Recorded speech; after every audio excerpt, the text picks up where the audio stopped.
Welcome everyone to the second half of the watch-along of my F1 2021 documentary known as the 8th and 1. And first of all, before to start, let me say thank you so much because I was watching the chat and I've received my first super chat ever in this channel. Thank you, Lane. Thank you so much for your support and your message. In case you missed that first half that we were watching the previous week all together on this YouTube channel, I will place here in the replay a card that will be available after this live where you can get access to the first part, and in that way don't miss the first part of this documentary. That is one of the favorites of my followers, of my audience. These are the standings as they are actually in the documentary. Max Verstappen is 8 points behind in the championship. Belgian Grand Prix the next race. First move on to the qualifying session in rain conditions. Now, Lewis Hamilton will be next to cross the line. He can't deny George Russell here in Spa this afternoon. And remember, Lewis Hamilton was fighting for pole with Max, but the driver on pole was Russell in the Williams. That season, Williams, as I said before, had the second worst car of the season. George Russell on pole in that race. So, yeah, it was a great season. Okay, thank you guys. Thank you for letting me know. Let's continue. So I will try not to repeat too much this one, but basically in this qualifying session, was incredible to have George Russell in pole position for some moments. Let's see if Max Verstappen can achieve pole, because Lewis now is second. So if Verstappen achieves that pole, it will place to Lewis in third. And remember, Verstappen 8 points behind in the championship. Lewis, he needs to outscore Lewis points. Has had an excellent middle sector. He can. Here we go, Max in the bus stop chicane. Rain conditions. To the line for Max Verstappen. It's going to come up quickly. Yes, it is. And it does. Cheer that one. Very important. Celebrating in the Red Bull garage. Yes, that is simply lovely. There is Russell, as you can see, congratulating Max. That's unbelievable to see Russell in that season being second in qualifying. I don't know how he did it, but it's unbelievable. And as I said before, for Max was really important, this pole position, because as I said, he was 8 points behind in the championship behind Lewis. And it's very important, no? Difficult conditions, Spa, rain, and he did an incredible lap. Lewis is there, so that means he can lose more points than usual if he's not able to recover points on race. So now it's race day. After a wait. And we start in safety car because rain is massive, so a lot of water on track. FIA don't want to take too much risk about this situation. This is not the best place here to have an accident. In Spa, we know. This is a very dangerous circuit. Let's see what happened in race. And remember, it's Verstappen, Russell, and Hamilton, as you can see there. That's the order. 3 hours can leave. 3 hours. I forgot that. That race was insane. We were waiting 3 hours until FIA decided to release or to come out the safety car to check if the track is in proper conditions to start racing. 2 laps, then you get half points. With 2 laps, exactly. 2 full laps completed, race control has now decided it is time to go back to the pit lane again because conditions haven't. That's Michael Massey. The race will not resume. Max Verstappen And look at that. the Belgian Grand Prix. Look at that, guys. The race was not resumed because of the rain. The rain did not stop in any moment in that race. It was a terrible race. I remember that day being on the TV like 4 hours without watching any single car doing a racing lap. If you were watching that race, you know what I mean, but it was exhausting to be in front and nothing happened during all these times. And important, they complete 2 laps under safety car in this race. That means, by the rules, that you have to give to the drivers half points because they did at least 2 laps under safety car conditions. So from now, as you can see now, these points are a bit different, with that 0.5 at the end, because here Lewis scored 15 points because he finished third, but it's half points. So if we divide 15 by 2, the result is 7.5. And Max Verstappen achieved 25 points for winning, but it's half points, so it means 12.5 points. That's why from now, they have that 0.5 at the end. And this is going to be from now until the end of the season. So it affects something in the championship outcome. Well, for example, for Lewis Hamilton was an advantage. I mean, in if it will be share the full points, the difference will be 7 between Lewis and Max. 25 for Max, 10 points, 15 for Lewis, but it's half points, so the difference that outscore Max to Lewis in this race is only 12.5, it's only 5 points. So let's say it's not ideal, because maybe in race Lewis Hamilton will be able to beat Max, who knows, but at least with these half points the damage limitation is there for Lewis. So that's the situation. Let's see what happened and what Lewis have to say about this race. I love racing, and obviously in the rain, and today was just hardcore conditions. Of course. Somebody would have got hurt if we had started the race. Yeah, agree. Still got points though for a race that wasn't a race. Is that something in the fact that you've managed to limit the damage to Max today? Let's see what he I haven't can. delivered anything to Max today. Limited the damage, sorry. Not really. It shouldn't have been that way. When they stopped the race at the beginning, the rain didn't change from in those 2 hours, and they still sent us out. So there's only one reason they've done that, and that's it's a whole money thing. Wow, that's let's say aggressive point from Lewis here, and basically I think what he's trying to say is that they decide to, do these 2 laps under safety cars, knowing that they will not be able to restart the race, because completing these 2 laps, the Grand Prix was, let's say, officially celebrated. If you don't complete any lap, the Grand Prix should be, finished as suspended, and obviously any driver will score points. So in that way, Lewis Hamilton was penalized, because if FIA did not decide to complete these 2 laps under safety car, any driver will score points, and in this way they score half points. So basically Max Verstappen is now 5 points closer to Lewis for that decision of doing 2 laps under safety car conditions to finish this Grand Prix. And Lewis is saying that it's a money thing, because at that year, I don't know if it's like that actually, if FIA or Formula 1 did not complete any lap in that race, even under safety car, and the Grand Prix will not be finished as concluded or suspended, and it will be named as not celebrated because any driver will do laps. I think FIA or Formula 1 should to bring back the money to the fans for coming out to the circuit, So that's why I think Lewis is talking about money in this situation. But this is polemic, guys. This is not too much about Formula 1, but it's important to also put together all points in all circumstances in each race of this season, to try to give you as much information as possible for you to have the whole picture of what is happening in each race. So this was a really polemic race. At the end, as I said, Max is 5 points closer in the championship. And move on to the next Grand Prix, that I think the next one will be a normal one. So move on, guys. This in Zandvoort, in the home of Max Verstappen since long time. I think this was the first Grand Prix in Zandvoort since long time. That season in 2021. Let's see if Max can do a good race here, or a good weekend, or Lewis is the one who is in front of the order. Let's go. Verstappen's on pole here in Zandvoort. Pole for Max, or not? Hamilton is alongside Max Verstappen on the front row. No, pole for Max. Lewis second. Favorite Max Verstappen. Yes, guys, unbelievable. What a great car today. Well, we're just flying. Good job by Max. Very good job. Another pole position.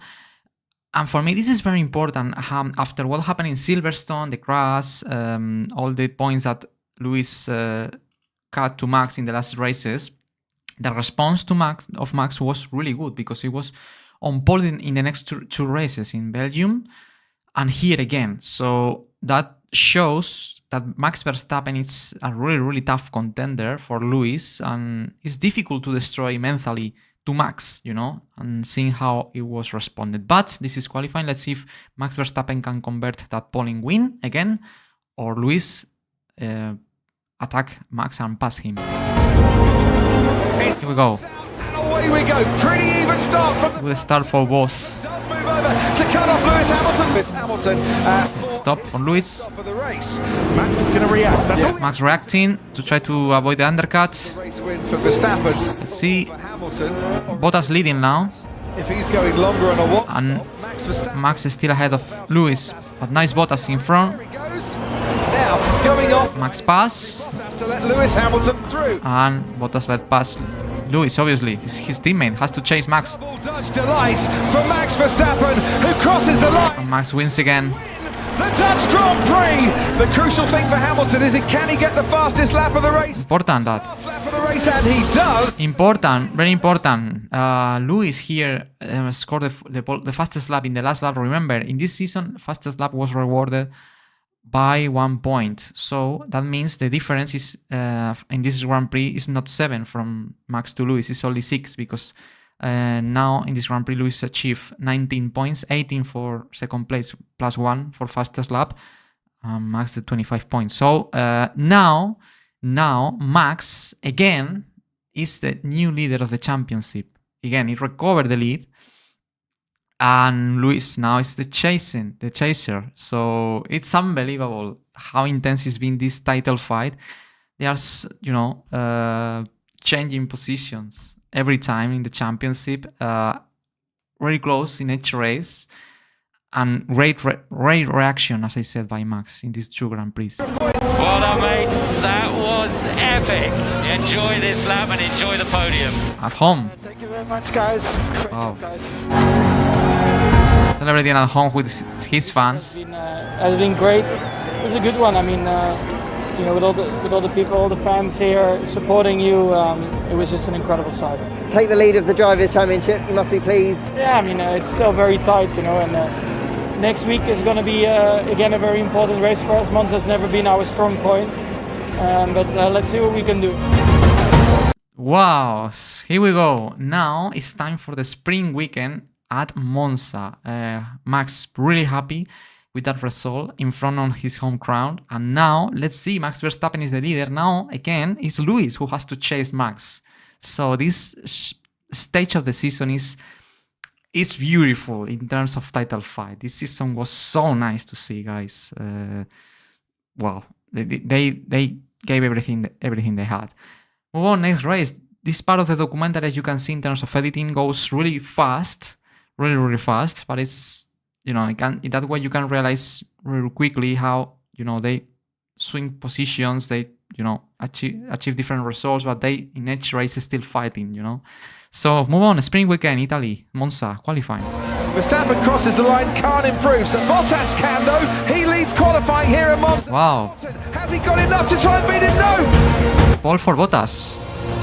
Max is third. Away we go. Bottas gets away well. Oh, bad start for Lewis. He's losing out. Is Hamilton here? Bottas leads by Max Verstappen. Okay, Lewis I think lost a couple of places, but Max is second, Bottas first, and I think Lewis is fifth or something like that. Then comes Daniel Ricciardo. Yes, fifth. Bottas wins the sprint. Wow. Verstappen comes home to take second. Important because Hamilton Started on the front row, comes home to finish fifth. He'll start on the second row. Hamilton in this sprint qualifying did not score points because remember in this format only scored points the first 3 drivers. 3 points for the winner of the sprint, 2 points for the second place, 1 point for third place. In this case, Max finished second. He scored 2 points. Lewis did not score points here, so the gap now is 5 points instead of 3. But the good thing for Lewis is his teammate Bottas at least won the sprint. Every point counts in this season, so if your teammate can steal at least 1 point to your championship contender, that is Max, helps. Everything matters. So good job in that way for Bottas, and bad sprint for Lewis. But the most important in the spring weekends obviously still been the race, because it's where more points are rewarded. So let's see what happened there. Trying to overtake the McLarens was just impossible for me, unfortunately. So yeah, it's going to be tough tomorrow. Here we go. Lights out, away we go. They weren't held for long, and Verstappen. Ah, by the way, I think now Verstappen start on pole here because Bottas received some kind of penalty. I don't remember why, to be honest. I don't know if it was a extra engine use, great penalty for that, or that the thing is that Verstappen start on pole, but he lost it by Daniel Ricciardo in the McLaren, and Lewis is 3-4, so let's see. Alongside him is Daniel Ricciardo, and Ricciardo is inching into the lead, and Hamilton has gone away. Hamilton third is just behind Max. Lewis, look at that. Directly behind his championship rival. Indeed. Ay, again. And Hamilton and Verstappen go into the second straight. Ah, Hamilton goes off onto the road. again. Wide, and he might lose a place. Again. That's pushed me wide. Wow, what do you think about it? Wheel to wheel again, Max by the inside, Lewis by the outside. It's true that Max takes the corner and, you know, did not left too much room to Lewis. But as always, these two drivers find each other on track. Something happened. But for the moment, Max is still ahead of Lewis. And there is, I think, the McLaren of Norris trying to pass him Max. So Lando Norris takes the lead. Lewis Hamilton in second, then comes Charles Leclerc. Oh, very bad stop for Max. Verstappen, what is happening? They'll be lucky if that's sub 10. No.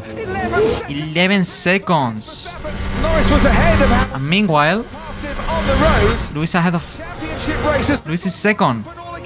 Basically now, Lewis has an amazing chance because he has not stopped yet, and Max has lost 9 seconds in the pit stop. So if the pit stop is good for Lewis, it should be ahead of Max. Hamilton now does come in. Here we go. It's a little bit slow as well, but not half as slow as it was for Max Verstappen. He's 8th. And he's there. Well, again, they will find again. It's gonna be very close. And there's Max Verstappen right behind Hamilton into the first chicane. Wheel to wheel. Wheel to wheel. They get in forcing wide. Verstappen. And disaster again.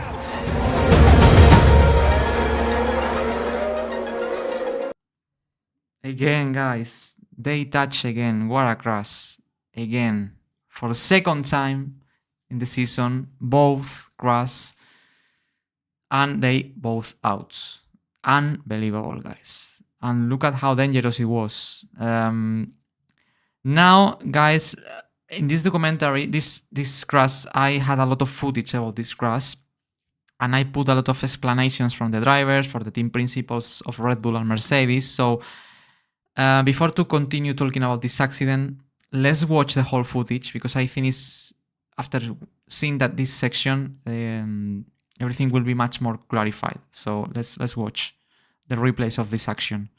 The two championship protagonists Look at that. taking each other out of the Italian Grand Prix.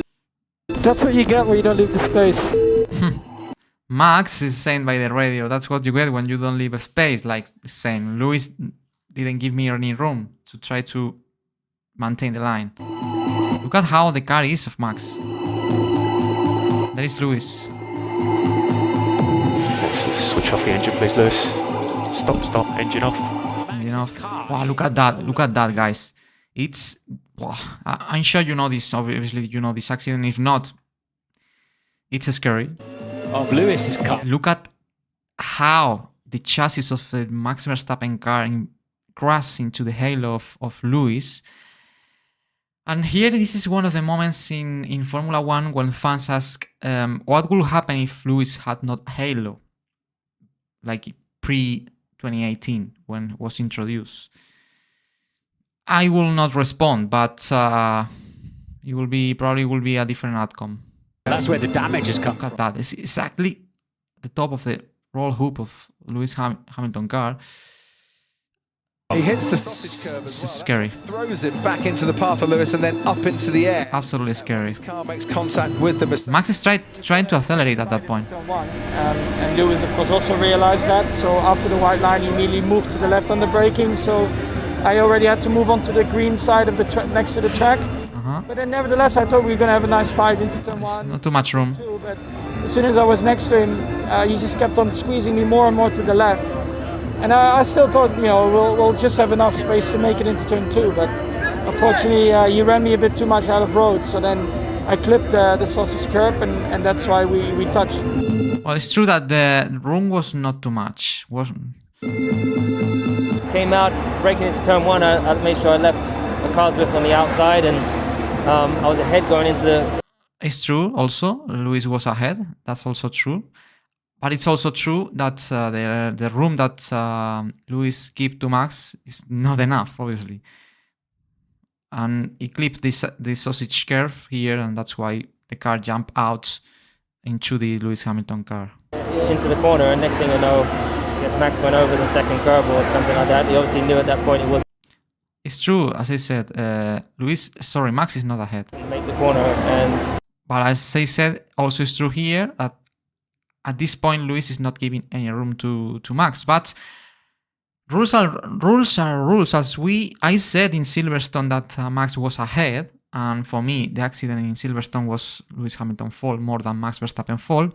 Here I have to maintain the same, the same thing. In this case, Lewis is the driver who is in front, so he has the right to dictate the maneuvers he can do. Obviously it's not ideal. Don't give left room to your rival, but rules were written like that in those days. So the driver that is ahead, let's say, that have more rights to say some way. That's what rules said in 2021. So with the rule books on hand, I cannot say anything about it on Lewis Hamilton. So, but obviously it's not ideal to see the minimum room have Max. Here the dilemma or the point here is, if you are Max in this position, what you can do in this point? I mean, you can take the roll escape, but you will end up behind Lewis because you have to take the roll escape, brake more than Lewis, worse traction, So Max knew at this point that if he had to have a minimum chance to stay in front of this maneuver, he had to keep going. So difficult situation, but for me, I will not say that it's... At least Lewis has, for me, it's not his fault here. I will not say as well that it's Max Verstappen's fault. It's really difficult for me to judge this maneuver, to be honest. He drove into me, so and next thing you know, he's just on top of me. So definitely unfortunate, and we'll speak to the stewards after this, I'm sure. They have come to blows on more than one occasion. That guys, I always watch this image scares me a bit. In this point, Lewis is trying to...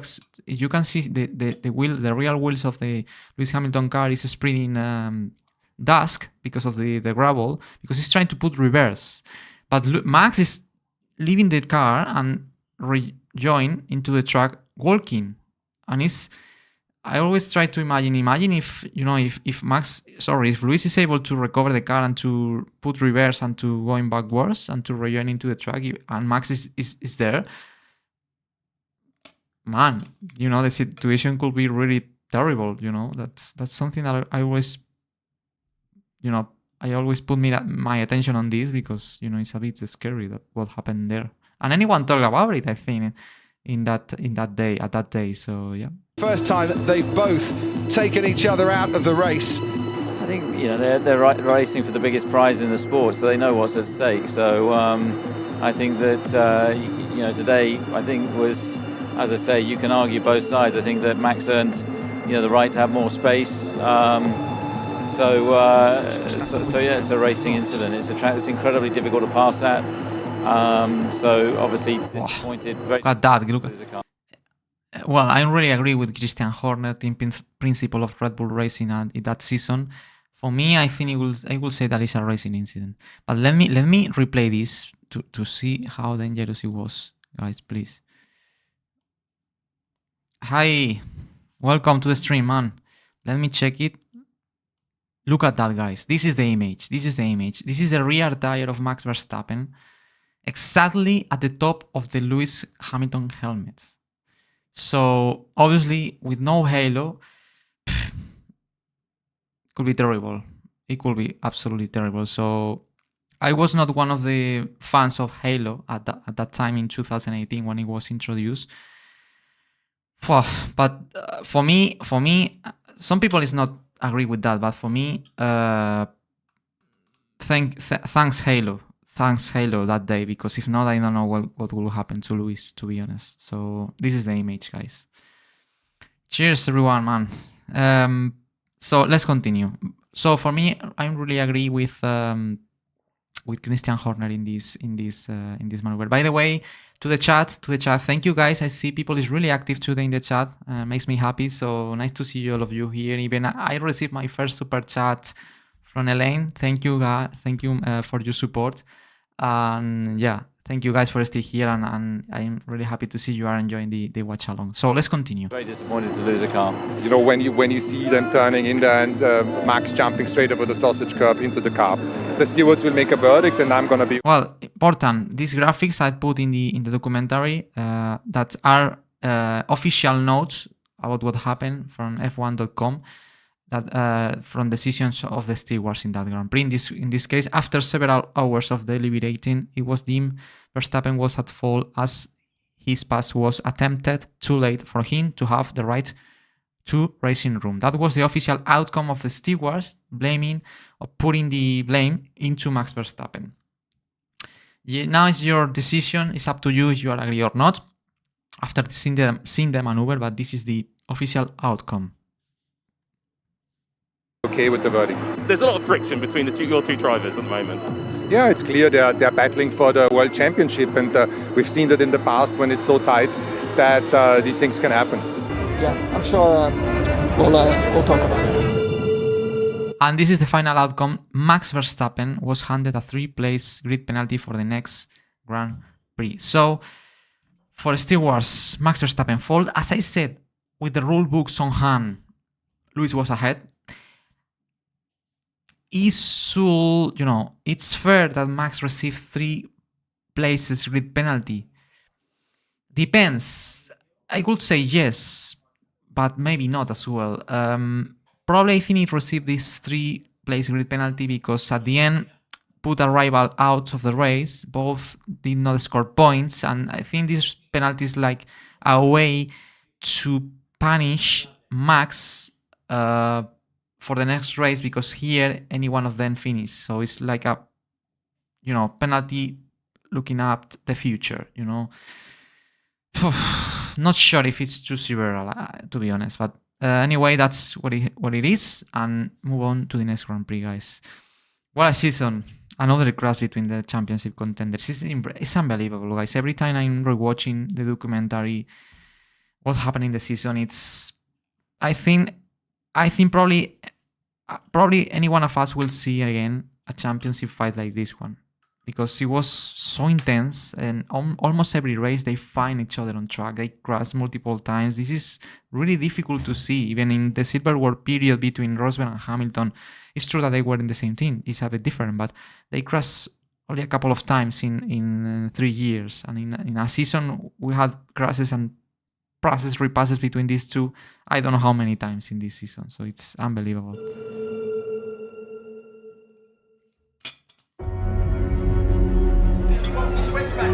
Okay, come back to Silverstone, guys. Remember the crash we saw in the first half, the massive crash of Max, another crash between Max and Lewis. This was recorded by a fan from his camera, and I found that clip. I decided to put it, and you will see now how spectacular it is.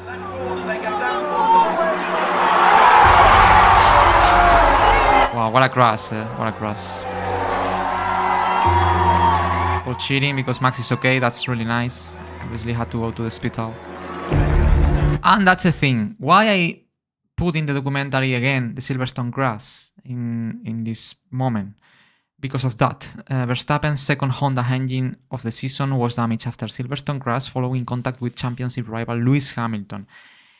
This is very important because, as you know, during this season as well, each driver has a limited number of engines per season, or power unit components. If you exceed the certain number of components, you will receive grid penalties for the races. And the problem is the crash that happened Max in Silverstone cost him another engine. This engine was absolutely destroyed, and that means that Verstappen had to use an extra one, before the season ends. So that means Max will receive an extra grid penalty for exceeding the number of engines used. Because if he will not have that crash, no problem. But the problem is that crash destroyed completely that engine, and a lot of races ahead still in the championship, but not enough engines because this one was broken earlier than expected. And that is conditioned in the championship, this Silverstone crash for Max, as you are seeing now in the news. Hi Max, obviously the big news is that you'll be taking on a new power unit for the rest of the weekend. Was that always the plan, or did you have a look at the FP1 results and think it would be a better move? It's not only the results, I mean... That's the thing, is what is saying the journalist. Max Verstappen will start the Russian Grand Prix from the back of the grid, having taken a raft of new power unit components at Sochi. As I commented before, that crash have big consequences for Max, not only that day, because he scored 0 points, only for this Russian Grand Prix, where he will start last, you know. Also, taking the occasion to serve the 3 places grid penalty received in Italy. So at the end, putting all together these penalties, Max will start at the back of the grid. Big impact in the championship context for Max now. He will start from the back. Meanwhile, Lewis, let's see the position he qualifies, probably will have a much better position in this race. So crucial race for Max. Let's see how it's the outcome in this race. Russian Grand Prix at Sochi. Before that, we'll take everything into account, also with the weather for tomorrow. So we thought it would be best to take it here. It will be a bit more difficult to come through, but we had to take the penalty anyway. And if we wouldn't have taken it here, we would have taken it somewhere else. So we thought, okay, now we'll decide to do it here, and we'll try to make the best of it in the race. And yeah, as Max Verstappen is saying, sooner or later he will have to serve the penalty because he had not enough engines to finish the season. But it's very intelligent to do it here, because at the end he had 3 places grid penalty from Italy. In that way, you are, applying these 2 penalties in the same way, in the same place, not in different races. That's very intelligent decision for me. And also in this track, it's not so difficult to pass because the main straight is really long, really long. So probably it's not one of the most difficult circuits to pass in case you have to recover places from the back. So I think it was a really good decision from Red Bull Racing to take the penalties here. So yeah, let's see how it's the outcome in this race. But who's got pace behind? It's qualifying. Norris has got a middle sector to be proud of. Lewis Hamilton is not going to improve. Lando Norris. And Lando is on pole. Only himself to blame. He stuck it in the and that's cost him a good start. And Lewis crash probably is the last thing he has to do here, taking the occasion that Max will start from the back. But the thing is that for the first time ever, Lando Norris is on pole position. This is the very first pole position from Lando Norris. That now obviously actually has a lot of pole positions, a couple of race wins. But this one was the first pole in difficult conditions, rain conditions. We saw what Russell did in Belgium. And now Lando Norris in the McLaren was able to score his first pole. At that point, we start to see Lando as a potential, no, I will not say world champion, but as a potential great driver for things like this. Anyway, the situation is now that Lewis will start 4th in probably the race that will have to be on pole, taking the occasion Max starting from the back. Anyway, it's a much better place to start 4th than 20 as is starting Max. But obviously now this position makes it a bit difficult to Lewis to win. So let's see what happened in this race. They didn't have 2 laps and couldn't get temperature. And let's go. Away we go. Max, Russell, Sainz. Into the first braking. Max is last. Turn 4 we go now. Oh. For Ferrari. Lewis recovering places or losing? Losing places. He's 7th. Hamilton round turn. Oh, Alonso. Good move. That's Max. Passing Bottas. Wow, Bottas that for some reason I don't remember why, I probably did a bad qualifying, starting at the very back, passing the other Mercedes. Is 14th now. Wow. Verstappen was trying an opportunity. That was close. He has got ahead. Okay, 12. Okay. Yeah, I'll check the front wing. Yeah, I think he's worried because he almost crashed into the Ferrari, but I think it's okay. It was close, but Max reflexes or skills were insane to avoid that crash. Front wing is fine for now, Max. Yeah, no damage. Hamilton's in the pits. Karun, take us through the pit stop. Luis stop. We got Red Bull mechanics with a set of them. Nice, 7th. Still 7th, Luis. In and out. And then this is Max. Red Bull is getting service at the same time. Max that is 10th. Wow. Wow, Luis is 7th and Max 10th now. This is Luis chasing Carlos Sainz. Wow, good pass. 6th. Lewis, you can win this race. Toto trying to motivate Luis as usual in that day, because obviously for Luis it's very important to try to score as many points as possible. He's behind now in the championship. We'll see how Alonso... Wow, and this is Max with Alonso. That's really exceptional. I don't know how. I remember in that race Fernando Alonso was able to pass Max in similar conditions. It's unbelievable what Alonso did passing Max at that moment. So Max is 7th and Luis is 5th, something like that. And now we approach the part of the... No, second, sorry. I think he undercut some people in front, so Luis now is chasing Norris for the win. But as you can see in the board, it's raining. It starts to rain now in the final laps of the race. So very important to decide if to stay out or not. But Luis needs to win. Winning means the championship lead. By the way, Lando Norris is fighting for his very first victory in Formula 1, so he's trying to give everything he had to avoid Lewis pass him. You know, his dream is there. His first dream to win the first Formula 1 race is one of the most important steps in a driver career. And Lando is there. It's just a couple of laps more to finish in front and winning his first race. That's why the context is very important. And it's raining now. Where it is going to be at its wettest. You can see close. Rain signs there. Hamilton is getting so much closer. I was wide. These next 2 corners are really critical as Lando Norris goes wide. Slippery track now. Now what's going to win out? This is the part of the track where it's wet. Do you stay out in slicks? Do you stop for inters? That's the question. Well, people are going off. I'm not sure what to do here. Box and pit confirm, Max. Box. Vale, Max box. Max will roll the dice to put inter tires. 7th. So Verstappen has pitted for inters. So Okay, Mercedes react to Max because they know the championship rival is Max. So if Max stops, let's do the same thing just in case. Because if it starts to rain like crazy now, Max have the advantage on these tires. But Lewis is saying that it's stopped raining. So at this point now it's chaos for everyone. Anyone knows if this raining will be enough to put Inter or not. We're in the final laps of the race. Everything can change in this moment. So it's, you know, super crucial moment for both championship contenders, for Lando as well to win the race. Lando, what do you think about the Inter? No! Lando decides to stay on track. Lando decides, okay, no, I will not stop. I will try to go to the end on these tires, on this slick. The right decision or the wrong decision? Let's see. Here we go. This is Max passing people like crazy. 6th now. 5th. The inter tire is working. It's the right choice, guys. Look at that. 4th. 3rd. And Hamilton takes the... Oh, Lando still. No. Slides up. Bye. Ended up the race of Lando. Too much rain at the end. He rolled the dice.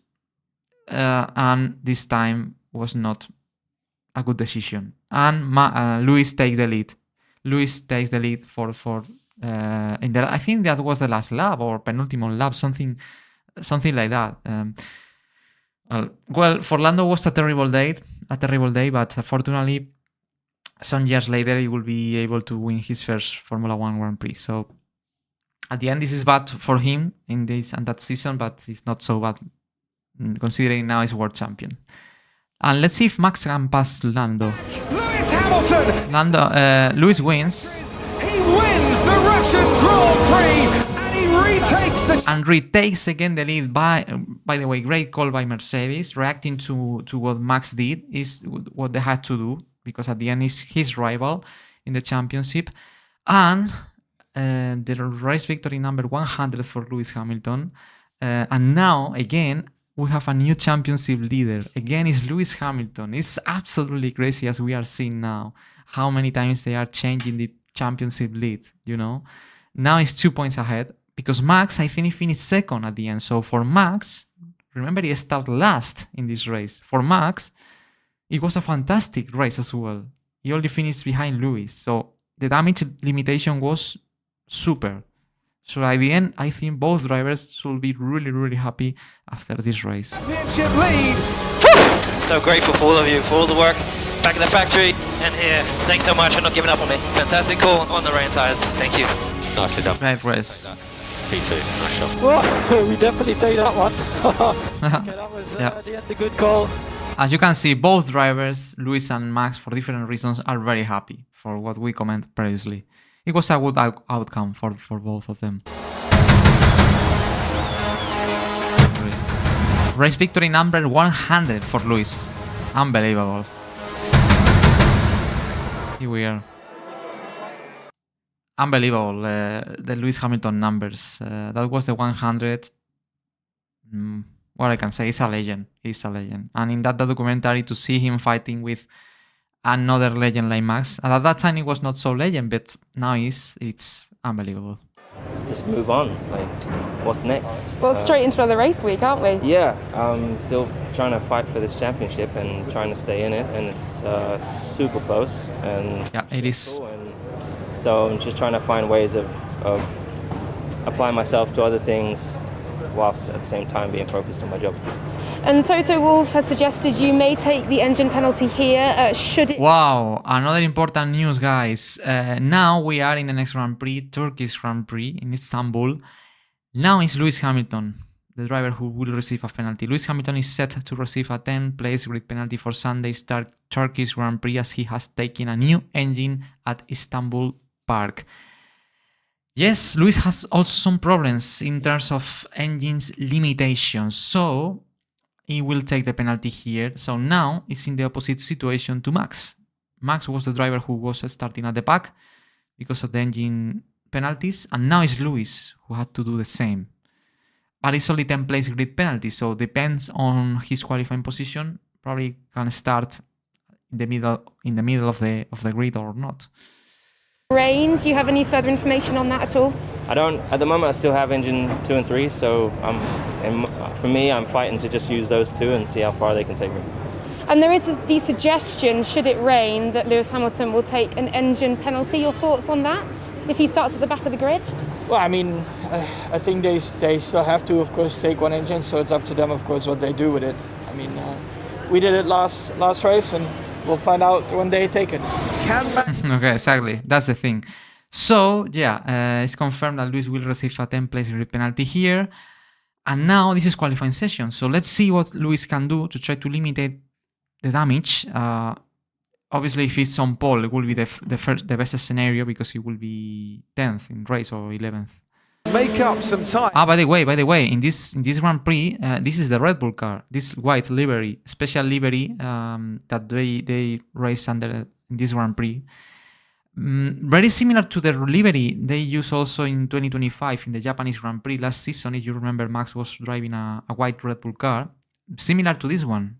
Some people love it, some people not. It's cool. I like white cars, but not sure if I'm a big fan in Red Bull racing of this livery. But anyway, that's a design thing. So let's see the qualifying session. Still third, Max Verstappen. He's going to start behind one of the Mercedes. Valtteri Bottas takes the Bottas and stays second, but that'll be good enough for pole position as Hamilton crosses the line. He wins it. Luis on pole. Perfect. With a new internal combustion engine for the Turkish Grand Prix, he'll go back 10 places for the Sunday's grid. Okay, so that's the best scenario for Luis. He did exactly what he had to do to limit the damage. You know, now he has 10-place grid penalty, so he should start 11th. That is the best position he can aspire considering the penalty he had. So at least it's 11th, you know, so he had chances to recover places from the middle of the grid. Meanwhile, Max will start behind Bottas. Very important, the role of Bottas in these final races now. Try to helping his teammate at least in this kind of races where Lewis is much behind, and Max is behind Bottas. And Bottas, what I had to do is to try to protect the lead, to win the race if he can, and in that way to avoid Max wins the race.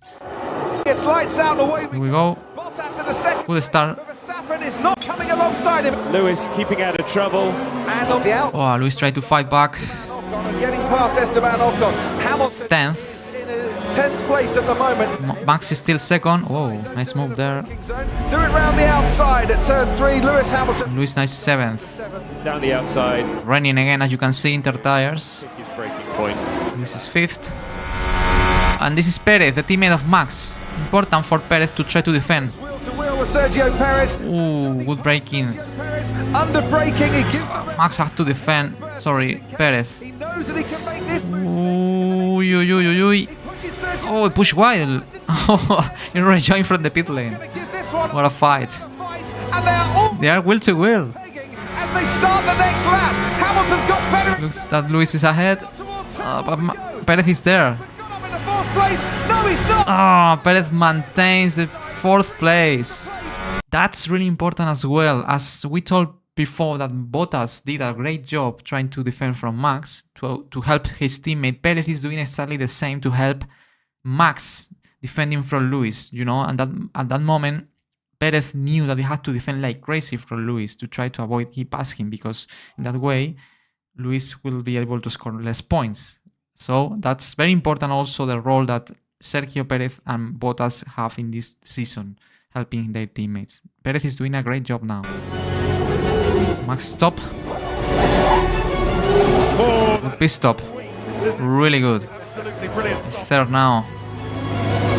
And there is Lewis. Box, box, box. Why? New inset is the way to go. I don't think it is, man. Ooh. Okay, now the thing is that Max stopped for new inter tires, but even stopping Max, he was able to come out in front of Lewis. So basically, Max is on new tires in comparison to Lewis. The distance is not too much, but the Lewis Hamilton tires are much worse. And Lewis is trying to say to his team, "No man, don't beat me because I'm just behind Max. Maybe I have a chance, but not sure with these very, very old tires." He has to stay out. Finishing just behind Max is much better than finishing just inside the top 10. Also, okay, it's true. And actually now, Lewis is just behind Max. He only will lose in that moment, in that situation, 3 points, something like that, you know. If Lewis stops, maybe he can lose more places and to score less points. So, difficult decision, because at the same time, drivers behind Lewis are in fresh tires. So, probably the team is trying to protect Lewis from the drivers behind on new tires. So let's see. But they have not too much time to decide if they stay on track or not.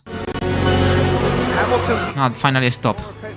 I think it's the best decision. onto the racetrack and ahead then of Pierre Gasly. And now Lewis is 5th. He lost a place with Gasly. So Gasly at 3 behind. Man, why'd you give up that space? We were going to lose position anyway. Yeah. The thing is, if Lewis will come in one lap before, because in the first lap he said, "No, I will not stop," he will be able to stay ahead of Gasly. Not sure. But the thing is, Bottas is leading. Valtteri Bottas win! And wins. Great win by Bottas. Comes home to finish second as he increases his championship lead over Lewis. And now, basically, the championship lead changed again. That is crazy. Max Verstappen, again, is the new championship leader because he finished second. And at the end, Lewis finished 5th. Damage limitation, a bit, obviously, because Lewis started 11th, I think. Max started second, and he finished second. So, well, here Lewis lost 8 points with Max. But at least Bottas was able to win. And in that way, Max only scored 18 points instead of 25. So, yeah, a bit of damage limitation. But not sure if the strategy could help a bit more Lewis here. So, yeah, anyway, 6 points only difference between these two. So, still, fight is still on. I mean, I've only just got out of the car, so I don't have all the information. But I feel like I should have stayed out. My gut feeling was to stay, and I feel that's what I should have done. So frustrated in myself for not following my gut, but I work as a team, so did the best I could with the advice I was getting. Well, as you can see here, Lewis was not was still thinking that he should stay on track and don't stop. Maybe in that way he will finish third, you know, losing a bit less points with Max. But at the same time, people behind on the first tire, maybe they could catch him. So, it's true that here there is a division between the team and Lewis' decisions. That's true. But well, at the end, the outcome was what it was, and he is still in the fight. So, yeah, but here we have a division between the driver and the team. Bottas, your teammate as well, who took the win. Yeah, good job. Good job, yeah. And of course, Max Verstappen has taken the lead back in that championship battle too. A word on that. We lost a few points today, so that's the last life. That's life, exactly. The good thing is that there's still a lot of races ahead. Well, not too much. We are now in round, how many rounds? 16, something like that, of 22. It's the final part of the championship. United States, Circuit of the Americas. What a great track. Let's see what happened here. Hamilton's across the line to try and get provisional pole back again, and he does so. Hamilton on pole. One of the best circuits for Lewis. Now, Verstappen has 7 poles in the last 10 races. Verstappen has snatched that pole. Again, Max on pole. Hamilton, for the 7th time this season, look out the front row. Another pole position for Max in this season, and as Crofty said, 7 pole positions in the last 10 Grand Prix. Definitely Max in this season, in 2021, in qualifying was really strong, and probably that gives Max the chance to fight for the championship, definitely. The qualifying performances, apart from races that were good, but that was very important for Max, I think. So again, now, both championship contenders, wheel to wheel. Max pole, Lewis second. Let's see what happened in the start.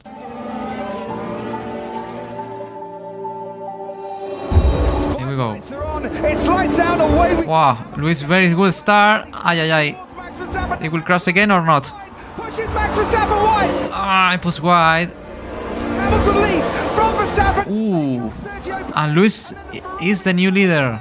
Max Verstappen is coming in there for the undercut on Mercedes tyres. Okay, he will try the undercut to Lewis.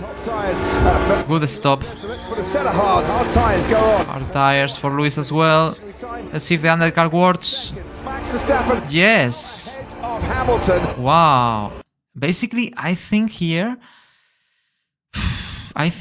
Mercedes lost the lead because of a bad strategy, because Max did the undercut to Lewis. So I think Mercedes' decisions are being a bit erratic in this part of the season. Anyway, let's see if... Please go out of the way, get onto Michael. It's close, Lewis, eh? He don't give it up. He does now. Look at that. Miles to go here at the circuit. Last lap. This is the last lap. Look at the difference. So is Verstappen. Oh, Verstappen had DRS. Because of the lap car. Verstappen is going to lead and double his advantage in the World Championship. Max Verstappen. And he did it. Grand Prix. Lewis Hamilton has to settle for second. He did it. Max was able to maintain holding up Lewis, and now increase the gap. Is 12 points difference. Remember that this track for Lewis is one of the best. It's one of the tracks where he feels stronger, where he won more times in his career. For me, the victory of Max here, of all he achieved in 2021, was one of the most important, because obviously here in the documentary is resumed in a couple of minutes. But the pressure for Lewis in this race was insane. Race lap by lap, running under 2 seconds. And Max cannot make any mistake here to win the race. So for me, as I said, one of the best victories from Max in the season. He should be very happy. Let's see. What a drive. Masterful. Oh, yes, guys. Unbelievable. Sheer class, Max. Yeah, what a drive. What a drive. Very good race. Max, 5 races to go. How much confidence does this win give you? Well, I mean, this doesn't really change a lot because it's all about details. I always say it. So a win for me doesn't give me more confidence or whatever. We are all confident within the team that we can do a really good job, but we really need to nail the details, and we have to start over again in Mexico, you know, to try and get the best out of our whole package. Exactly, very good words by Max. At the end, you see the mentality of Max that it's a rock, man. It's just, if things goes wrong, he will fight back the next race.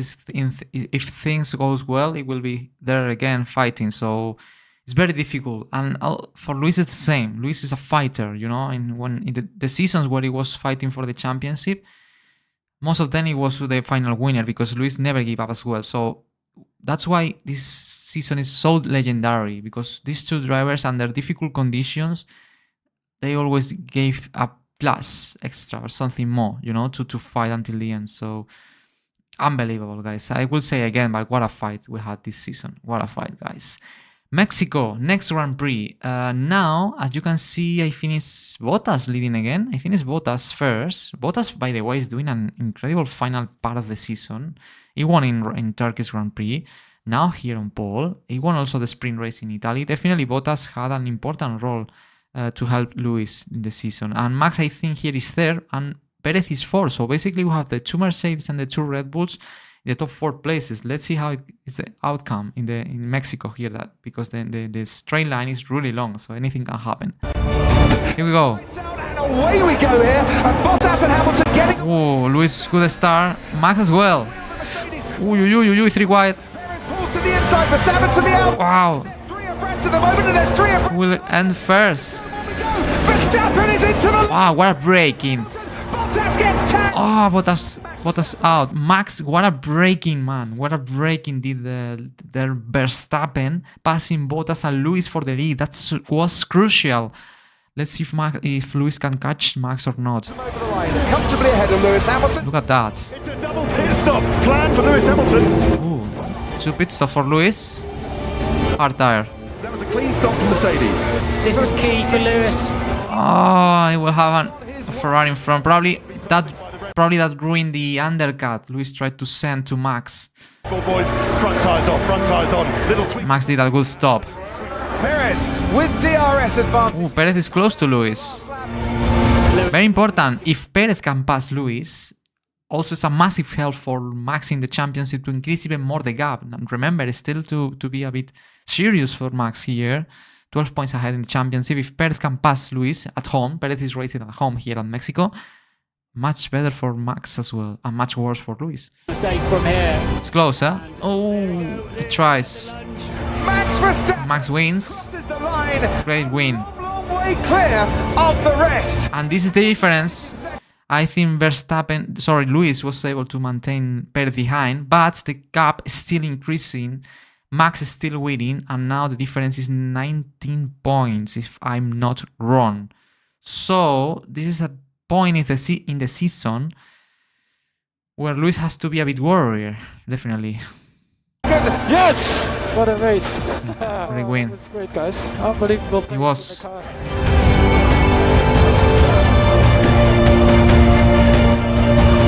Great win, guys. Max is back. He's start to win again in this part of the season.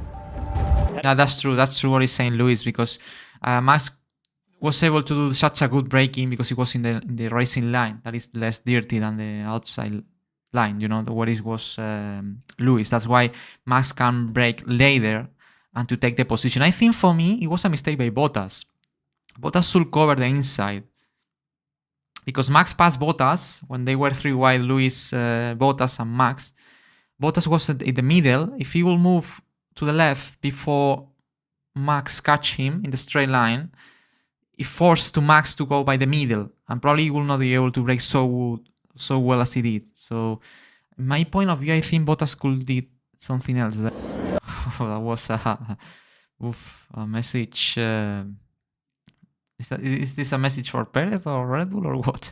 But that's very important, guys, because here you can see that Lewis is a bit worried because, again, for the pace of Red Bull, and this is something we saw after the French Grand Prix, for example, in this tree of races, French Grand Prix, Austrian Grand Prix, Austrian Grand Prix, if you remember in the last stream, where they seemed that the Red Bull was faster in general than the Mercedes.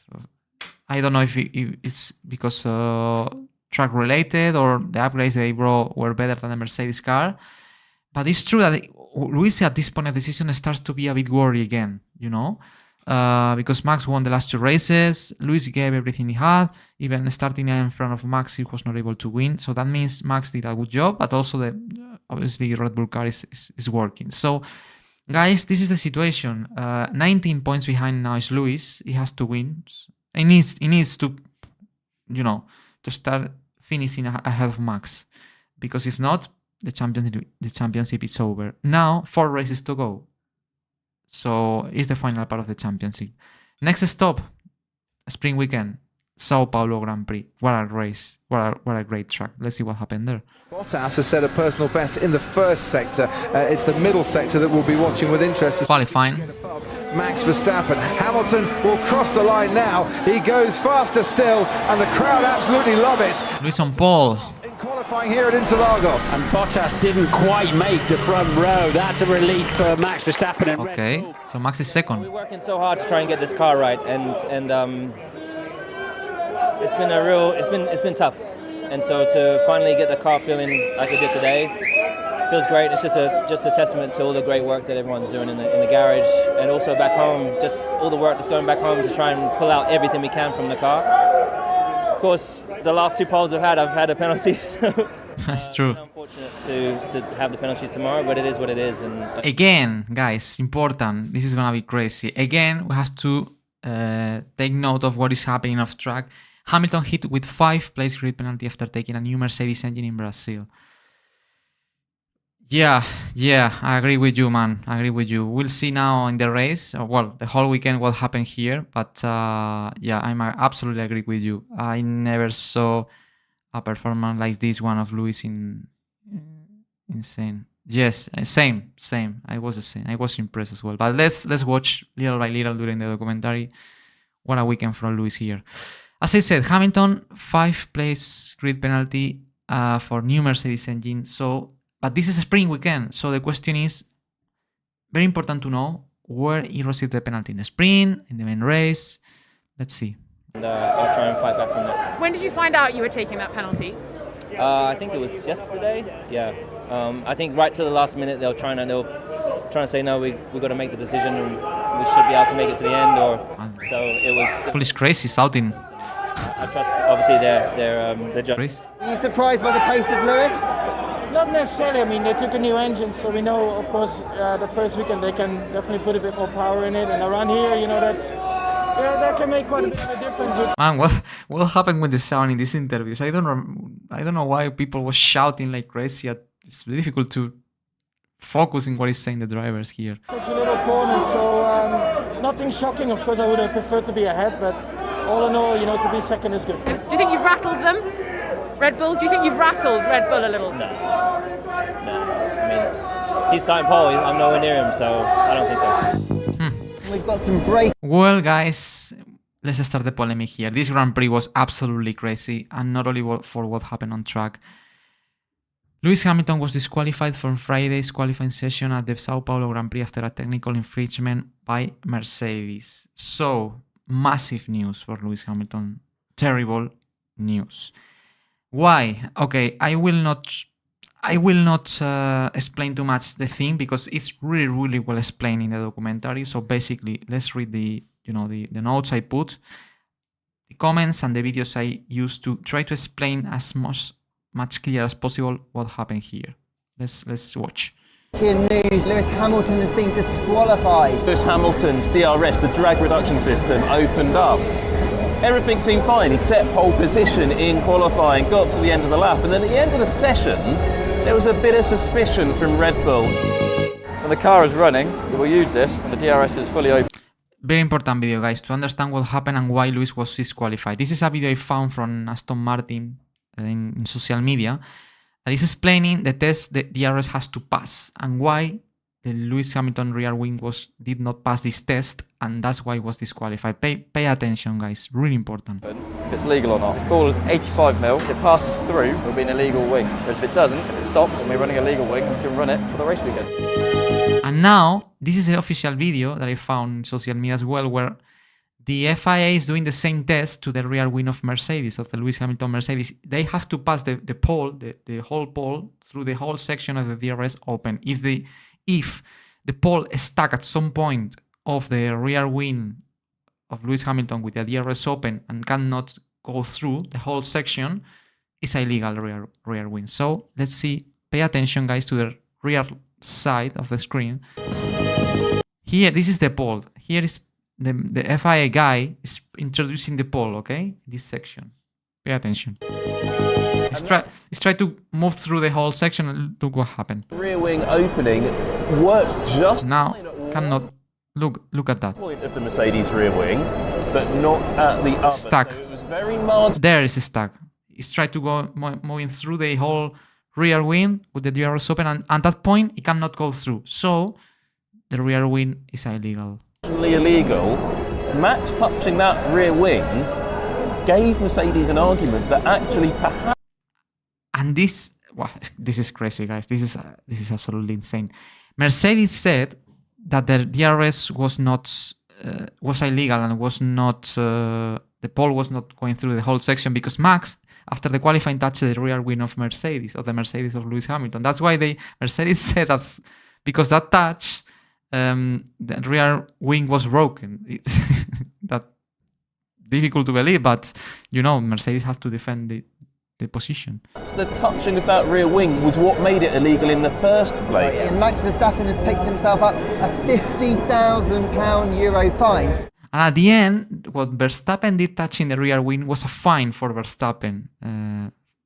50,000 euros. No any kind of grid penalty, any kind, you know.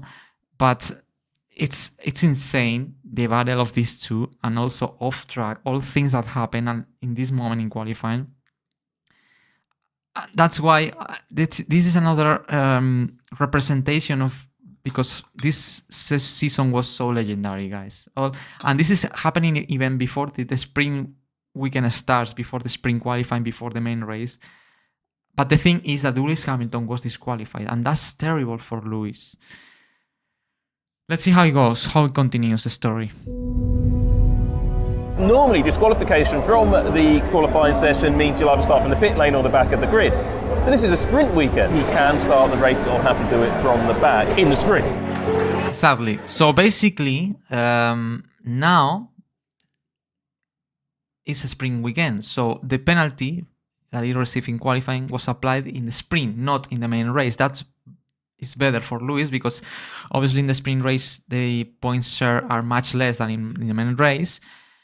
And remember that in this season the sprint weekends or the sprint races were not sprint races itself. It's like a sprint qualifying because the position you finish in the sprint is the position you start in the main race. So basically now, if Lewis is not able to recover too many places now in this sprint qualifying, he will have to start at the very back of the grid for the main race. That's the most important. So difficult weekend. So basically now Lewis has to recover as many places as possible to try to start the main race as, you know, in the best position possible, you know, closer to Max as possible. That's difficult, really difficult. In this moment, Lewis is in a very difficult situation in the championship. So let's see what he's able to do in the sprint qualifying. Keep the energy and your focus on the one thing that matters most. All that other stuff does not matter. Well, these phrases from Lewis, by the way, that you are listening, it's a very special weekend for Lewis, okay? In the documentary, you will realize of it. But that's why you can listen these phrases from Lewis now during this race. And the first scenario where Lewis did a great job was here. Let's see what he's able to do in this sprint. Remember, he's starting last 20. And away we go. Let's go. Wow, good start. 2 cars ahead now. Passing 4 cars in the start. Ooh, 16 now. And Bottas passed Max. Again, very important, Bottas passing Max to try to minimize the damage of Lewis. Very important what Bottas was doing. Oh, Verstappen is there. And Lewis, meanwhile, still recovering places. Uy, uy, uy, uy, uy. 15. Now Max passing Sainz. No, Max is second. Here goes Hamilton on Sonoda. This is a battle. Hamilton 13. Hamilton's made it. And watching Hamilton on the main straight. Passing the Alpine. It's close. 11th. What a race. Pushing the McLaren. The wheel to wheel. Passing the Ricciardo. 13-5. Nice 10th. Daniel Ricciardo hours. 7th. What a comeback. Very good sign. It's flying, Lewis. 6. And he's going to try. Oh, what a move. And he does make that lunge down the inside. What a move. 5th. Absolutely love that. Unbelievable, guys. Unbelievable. Remember that the sprint qualifying it was just 24 laps, something like that. It's not a full race. From 20th to 5th in less than 24 laps. It's true that he had here a new engine that obviously helped, because in this track it's very important to have a good engine. But it's insane that recovering in just a few laps, even having a good car. It's amazing. And Bottas, perfect, winning. Try to at least impeding Max wins. Remember, 3 points for the winner in the sprint, 2 points for second place, 1 point for third place. So at the end, Max did not score 3 points, he scored 2 because Bottas won. That's important as well. It's going to pick up pole position for the Sao Paulo Grand Prix. Verstappen, the championship leader. And the gap is extended by 2 points. It's now 21. But as I said, at least Max did not win. Championship lead, and that is a mega sprint drive. Of course. Great work, Lewis. Lewis, brilliant job. Damage limitation. Absolutely. Absolutely. What a race, guys. It's not over yet. Wow, that's the phrase. It's not over yet. The car was really great, and I think it really was just the mental state of mind that I went in was really just, never give up, keep pushing, still arise, you can do this, Exactly. Like trying to turn because it was really difficult to get to swallow the result that we got. Absolutely. It's insane. This is one of the weekends one of the best weekends, as Ivan says before in the chat. I'm absolutely agree. Unbelievable work. Also in the situation Lewis was, knowing he cannot fail because he's fighting for the championship and he's in a difficult position. And now that's good because he will start 5th in the race or not. In the race, he still got that 5-place penalty on the grid that's set by the sprint for the V6 engine change. Remember, it's true. Okay, so Lewis from 20 to 5th, so that means Lewis started 5th in the main race because he finished 5th in the sprint. But remember, he had that 5-place grid penalty for the new engine chain that we read in the text before the Grand Prix. So the penalty is applied to the main race. So basically the thing is, yes, absolutely, I'm agree with you. I mean, treat, absolutely agree. What a drive. The thing is, guys, let's resume this. Lewis took pole position for in the qualifying on Friday, okay? Then is disqualified because of the rear wing issue. So from pole to 20. And at the end, in the sprint, from 20 to 5th. He finished 5th in the sprint, so this is the position where you start the race, the main race. But you have to apply still to serve the penalty for the new engine. So from 5th to 10th. And now he will start the main race in 10th place after all this kind of disqualification, grid penalties. And now is the moment to see what happened in race. Can do something great, Lewis, here. Can Max win to increase the gap? Yeah. Well, now I've got to start focusing on tomorrow, and thanks for reminding me. No, it's true. Lewis did not forgot. It's normal. Forgot that he had to receive that penalty still. So, but now this is the thing. Now he's 10th, and this is the main race, guys. This is the moment. If Max is able to score more points than Lewis here, after this race, only 3 races more to go. Probably the championship is not decided, but it's gonna be really difficult for Lewis to recover from that.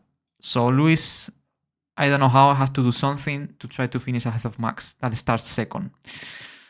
He can do it, obviously. Of course he can do it. He has a good car. In a sprint recover a lot of places, but Max is Max. So let's see what happens here. Here we go. By the way, before to start this edit in the documentary, you will see that it's very special. Very, very special. And I think you will enjoy it. And we're ready. And we are set.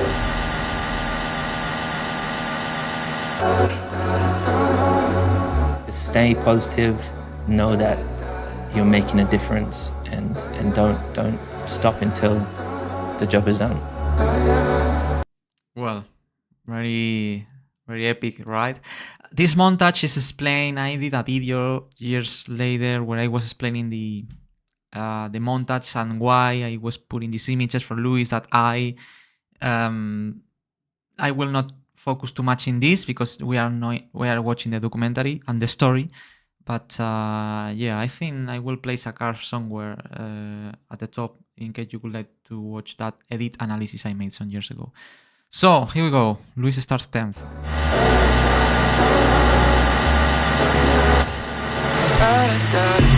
To the start. Lights out, away we go. We'll start by Max as well. Verstappen is coming back at it. Verstappen takes the lead. He squeezed out. Ah, Verstappen leads.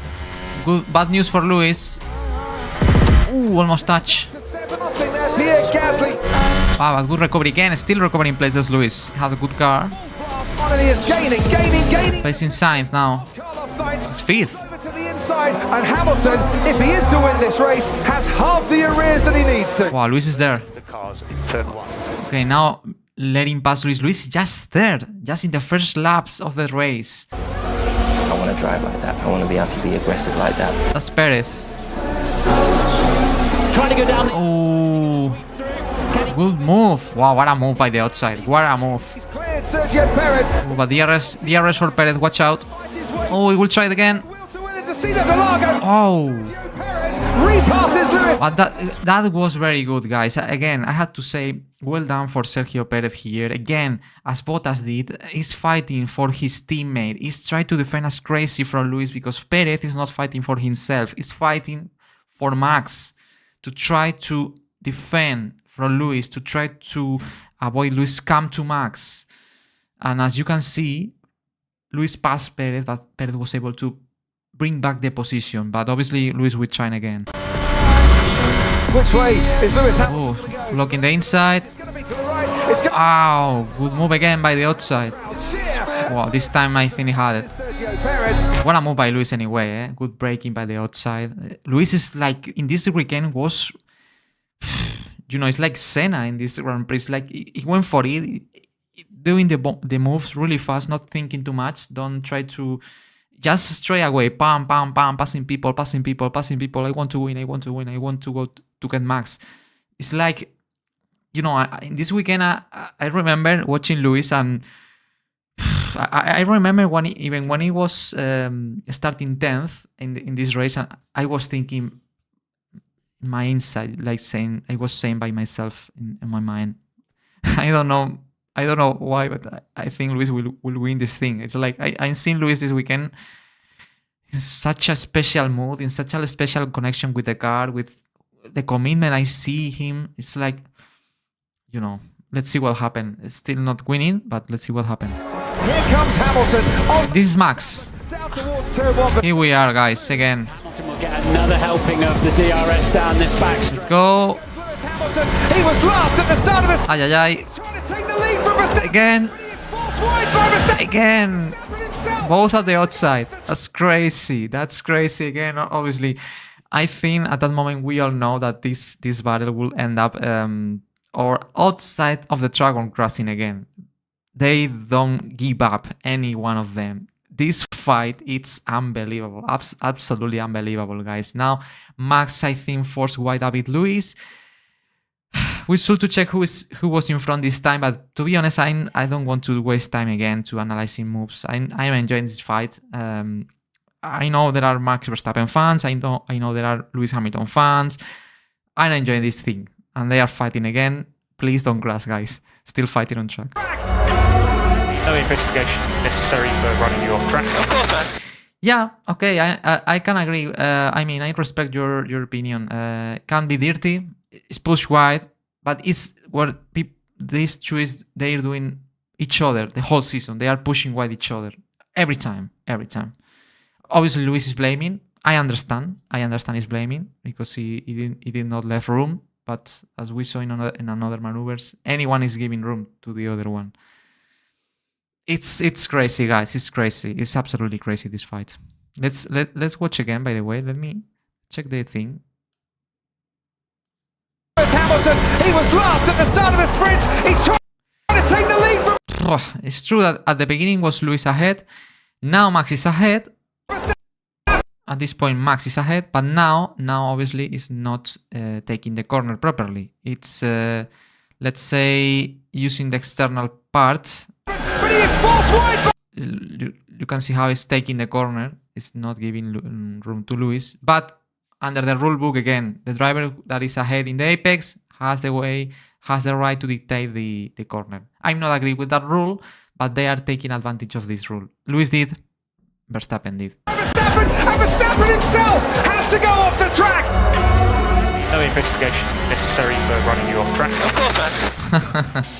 And obviously, Hamilton furious. Of course, man, again, he did it again. And this is the technical director of Red Bull Racing that is saying to Michael, please let them race.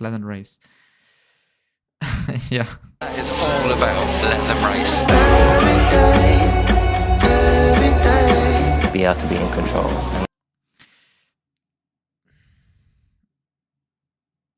Yeah, of course. They are giving everything.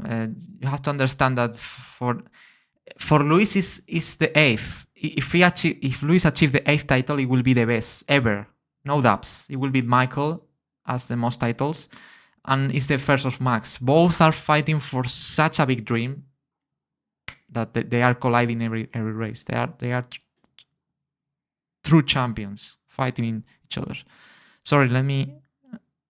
let's watch. So let's keep watching. Let's see how it finishes. Be able to be in control, and that's what I put my mind to. Even if you don't succeed at first, just keep trying. Exactly. Lewis never give up. Here we go again. He's got a better exit. Here we go again. Better exit down to turn 4. Hamilton. Oh, it's much closer. And now he does. He does. Bravo, what a fight. At the end, Lewis did it. Lewis beat Max.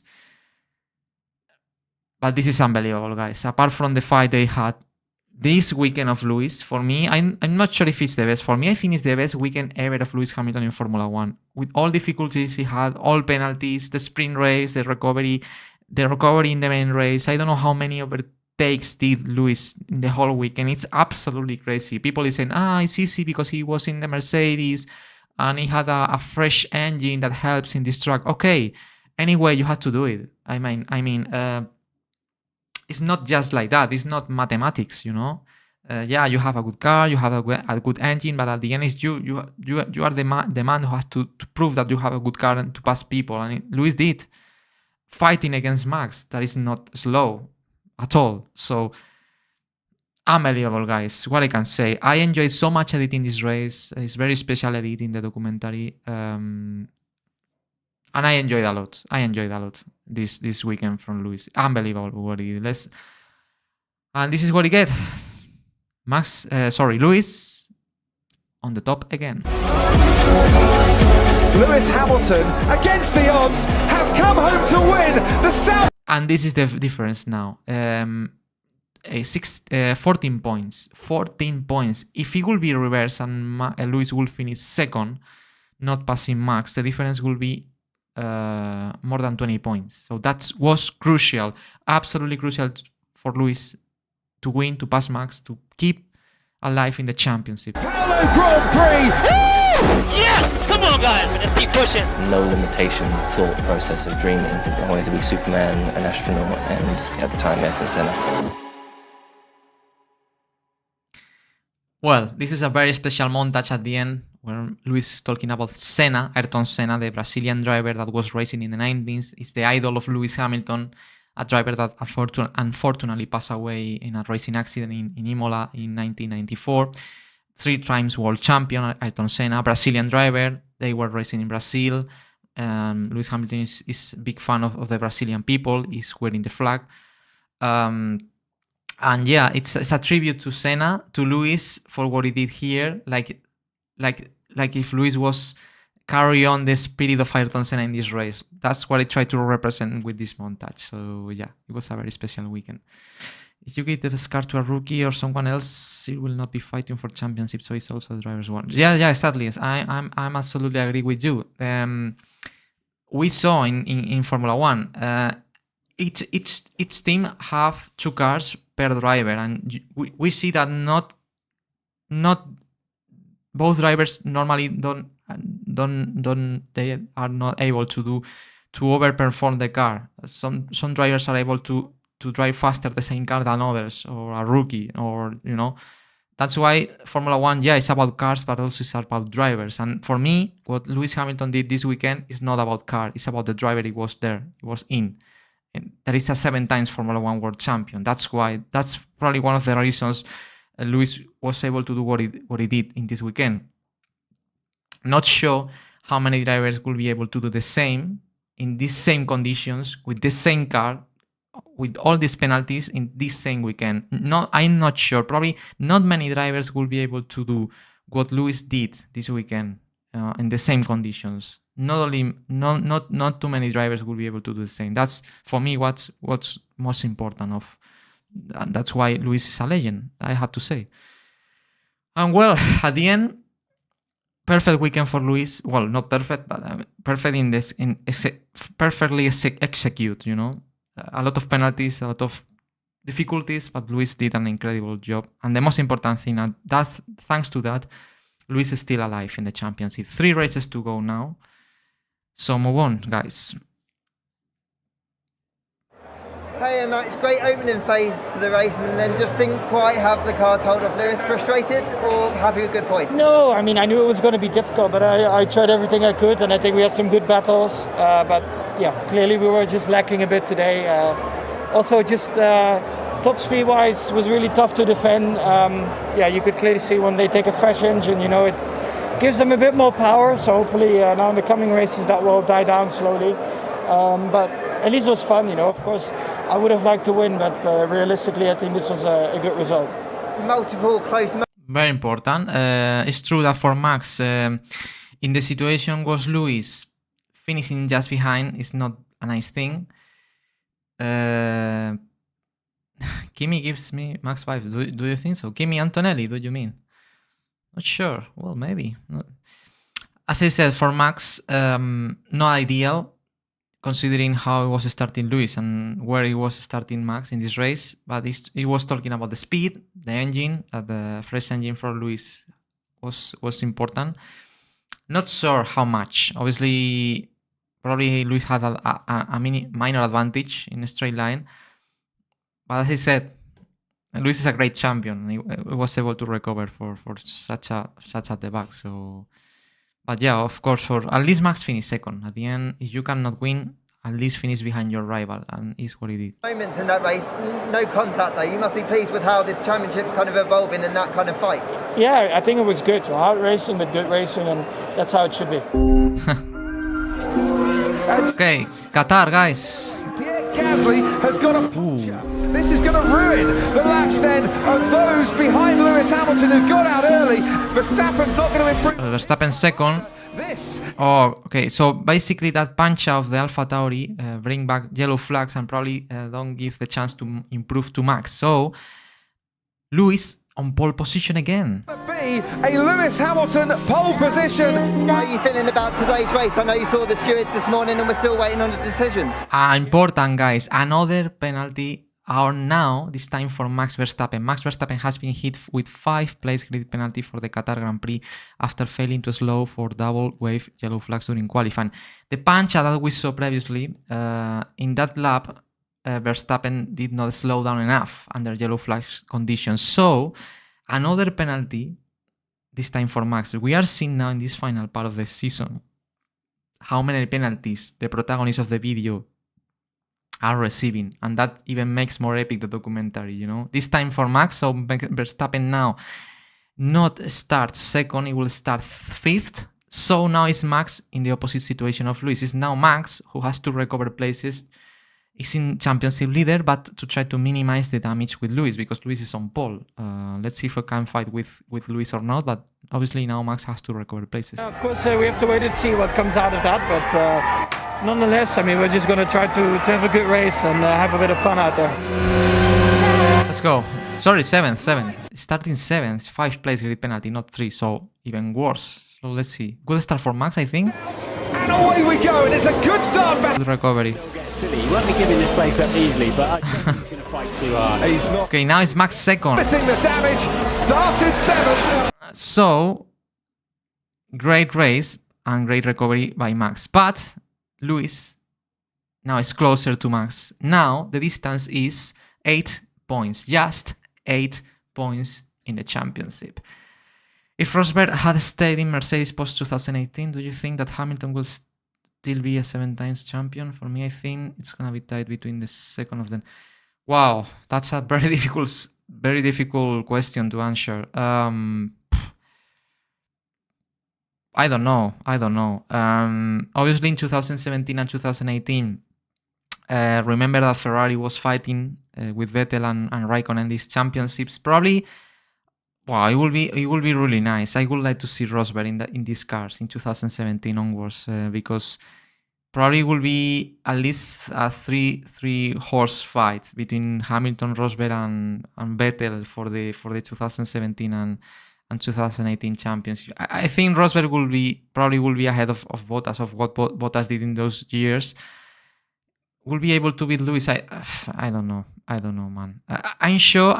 What I'm sure of that is they will be really, they will be very equal. I'm sure they will be fighting for the championship almost until the last race. That I'm sure. Not sure if at the end Rosberg will be able to beat Lewis. He did in 2016.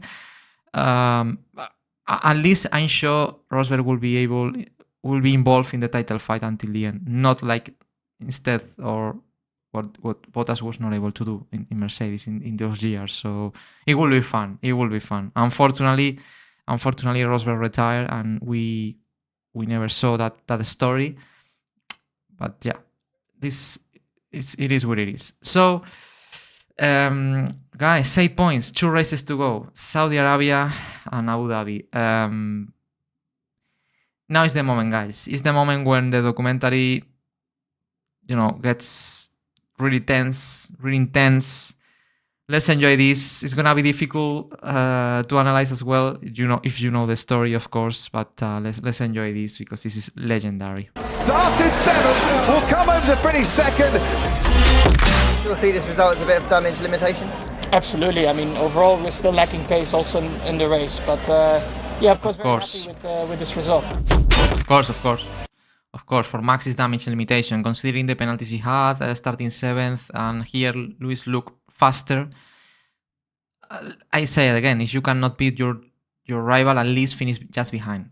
And Max did it again. So, move on, guys. Penultimate race of the season, Saudi Arabia. Hamilton crosses the line. He is a 10th and a half up, and he is on provisional. Oh, okay. Wow, look at that. Look at that, guys. What a lap did Max here. What a lap. Final lap, by the way. Lewis on pole, but Max had the last chance to try to beat Lewis. Look at that. Look at that. How almost touched the wall here. He was giving everything he had here. This was the very first Grand Prix here in Jeddah, in this track. I remember watching this qualifying session for the first time in these cars. It was absolutely scary. It was one of the few times in my life watching Formula 1 this weekend in qualifying that I was scared every single lap watching Verstappen and Lewis putting everything together to try to be faster, guys. Touching the walls and such a high speed, such a narrow track. It was really scary. I remember watching every lap of these two, breathing and very, very nervous, like saying, man, they will crash. They are almost touching almost clipping every single wall. It's like, look at that. That's the final lap. Let's see if Max can beat Lewis in this final lap. That lap was going to be legendary. Max leaving road margin alone. Sadly, this lap was absolutely insane. Let's see. I think I recap some of the angles of the lap. Let's watch it. Oh, has he touched the wall? That's the fastest first sector time. Whoa, he's leaving no Look at that. there at all. Up against the walls. It's just stuck in the walls. Position here. Final corner. Locking up. No. Boom.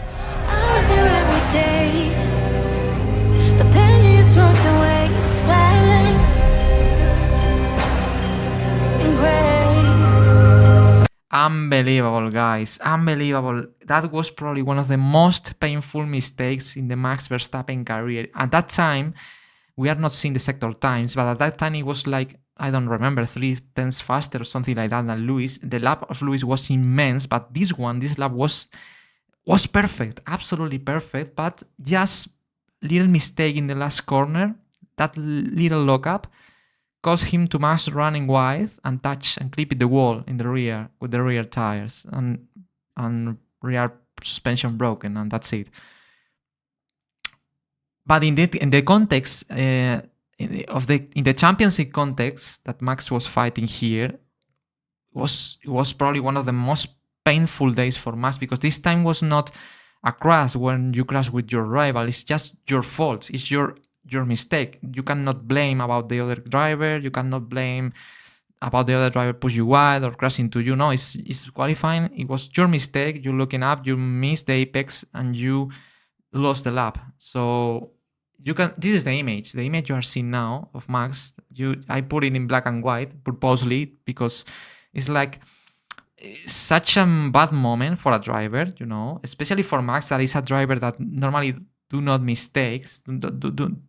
mistakes, you know. It's very difficult to see Max making mistakes, especially in a situation like this one where it's high pressure, you are giving everything you have, and you fail. It's really rare to see Max fail in these situations, and he did. So that's why I edit this part in a very, very dramatic way. Anyway, let's continue watching. So Hamilton on pole, Max second. Look at the face. And I still tried to, of course, sad. The car on the track, tried to finish the lap, but clipped the rear and I had to stop. But yeah. P3 is a bit disappointing, of course. P3, sorry. What lap I was on, but nevertheless, it shows that the car is quick, and let's see what we can do in the race. But this is not over. And remember, now Max is third. I said second. No. Max is third because Bottas out-qualified Verstappen. So,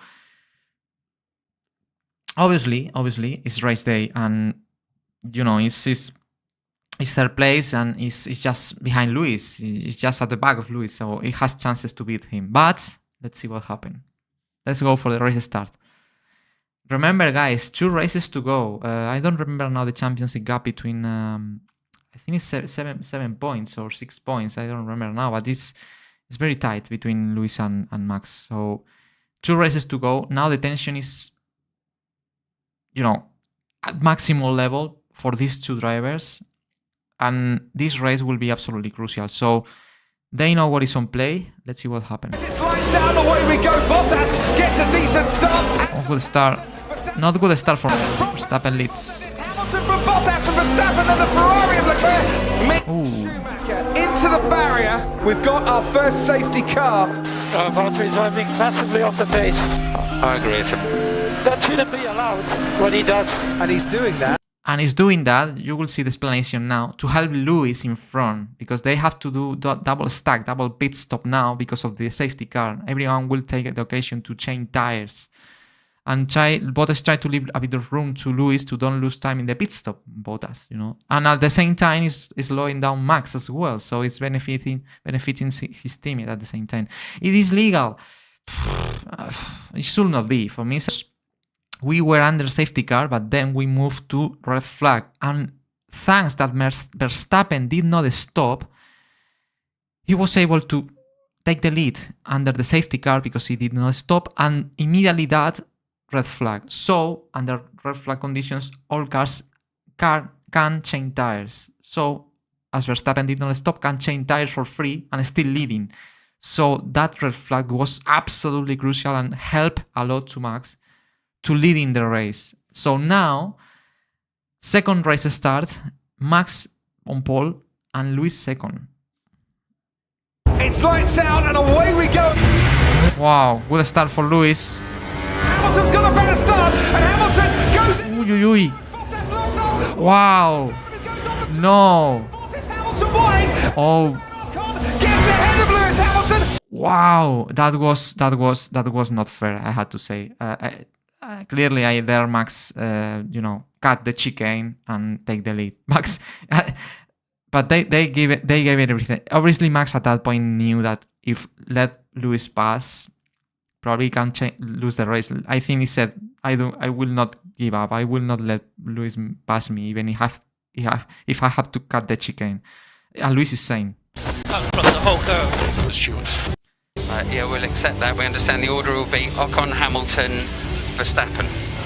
That is correct. Okay. So basically, you listen. These are all the discussions the team had, or the teams Red Bull, Mercedes had with Michael Masi, because Max cut the chicane, passed illegally Lewis. So Max in the next restart should be penalized, at least starting behind Lewis, because Lewis was ahead in the apex, so Lewis should start ahead of Max. But the problem was that in that maneuver, Ocon take the advantage, passing both. So at the end, Ocon was not his fault. And when we have this new safety car and this new race start or whatever, obviously now Ocon is on pole. But then is Lewis and then is Max. So Ocon, Hamilton, Verstappen. It's crazy. This race is one of the most crazy races ever. Definitely. This race was insane. And you see what is happening now. And it's not over yet. So a new restart. This is the third race start we have. It's absolutely chaotic, crazy. Let's see what happened this time. Almost crashing to the wall, Max. Look at that. Look at that. Look. The wheel. He went for it. I think, guys, I think at this point, Max, I think for me, if even forgot that he could crash, because I think he went for it. Like, I will do it. If I pass, I pass. If I not, I will crash. It's like all or nothing. It's from my point of view here. And look at that. I mean, it could be, it could be terrible because we could have a 3 cars clash here. Fortunately, nothing happened and Max passed. But it was really brave. It was really brave, but also really risky move. Really risky move. And on the other side, by the other hand, Lewis fortunately watched Max in the right moment by his mirror, saw Max, and avoid him in the last moment, because if not, they will crash again, both. And remember that in this context, a double DNF benefits Verstappen, because Verstappen was leading by 6 or 7 points to Lewis. So in case of double DNF, obviously it's much more helpful for Max. So that's why Lewis has to avoid any kind of crash with Max in this race, It's like him and Piastri in 2025. Yeah, in 2025. I think it happened the same and Verstappen received a penalty or something like that, Yeah, I think it was similar. Verstappen loved that corner. So, let's see. No, it's leading. And Ocon second. Okay. Guys. That was easy. Lewis passed Ocon, and now we have again Verstappen first, Lewis second. Again, fight on track. They will fight again each other. Let's wait and see. He's gaining. And he is gaining. It is. Here we go. Trying to get into the lead of the race. They go will to win. Yeah. Oh. Again. Again, Verstappen cut the chicane. I can't believe it, guys. Look at the move. Verstappen is not braking. Literally, it's like I will not let you pass, you know. And again, fortunately, Lewis avoid here, Max. Verstappen has to bail out. Lewis Hamilton has to bail out. Wow. Ends that sequence with a bigger lead over Lewis Hamilton. So the question is, now Max has to give back the position to Lewis or not? This guy's pretty crazy. Lewis is like, man, this guy is crazy. He's not letting me pass. Yeah. It's definitely the braking of Max is he braked really late and he was not able to complete the corner. I think. Look at that. Give the position back to Hamilton to do that strategically. So okay, now Max has to let pass Lewis because obviously Max passed illegally Lewis, cutting the chicane again. So Max has to let pass Lewis strategically. What it means this. Both are giving it absolutely everything. It's what has happened there. That was crazy. Again, what a Grand Prix, what a race. What is happening here, guys? I can explain you why, my point of view, but basically this is a DRS thing. Let's explain this later on. I think after the race we can explain a bit more. But absolutely crazy what is happening here. Just brake testing me. I've just hit him, man. My wing's broken. Wow, and now Lewis had damage in the front wing. At this point, can he survive on this? He has to try to survive on this, definitely. No, it's okay. It looks okay. It told to give you the position. Just brake testing me. I don't know why Lewis hasn't passed Max straight away. He keeps waiting behind. I think it has an explanation, but let's finish the race to try to explain that. Lewis is saying that Max brake testing him, but it's true that Max just reduced the speed.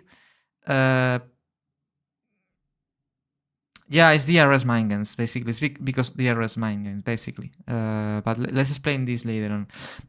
For Lewis, the position of Lewis is, this man is brake testing me. But it's true that Max is slowing down to let pass Lewis, but it's like Lewis don't want to pass Max there. Why? I didn't know what's going on. It's just dangerous driving, dude. Max left a lot of space to the inside, but then he accelerated. Look at that. Now Lewis here can pass because Max is slowing down.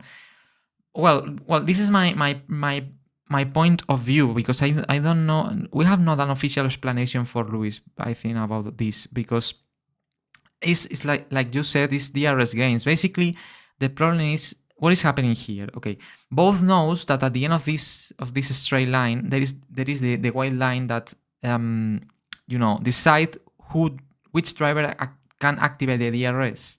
The DRS can be activated if the driver behind you is less than 1 second behind.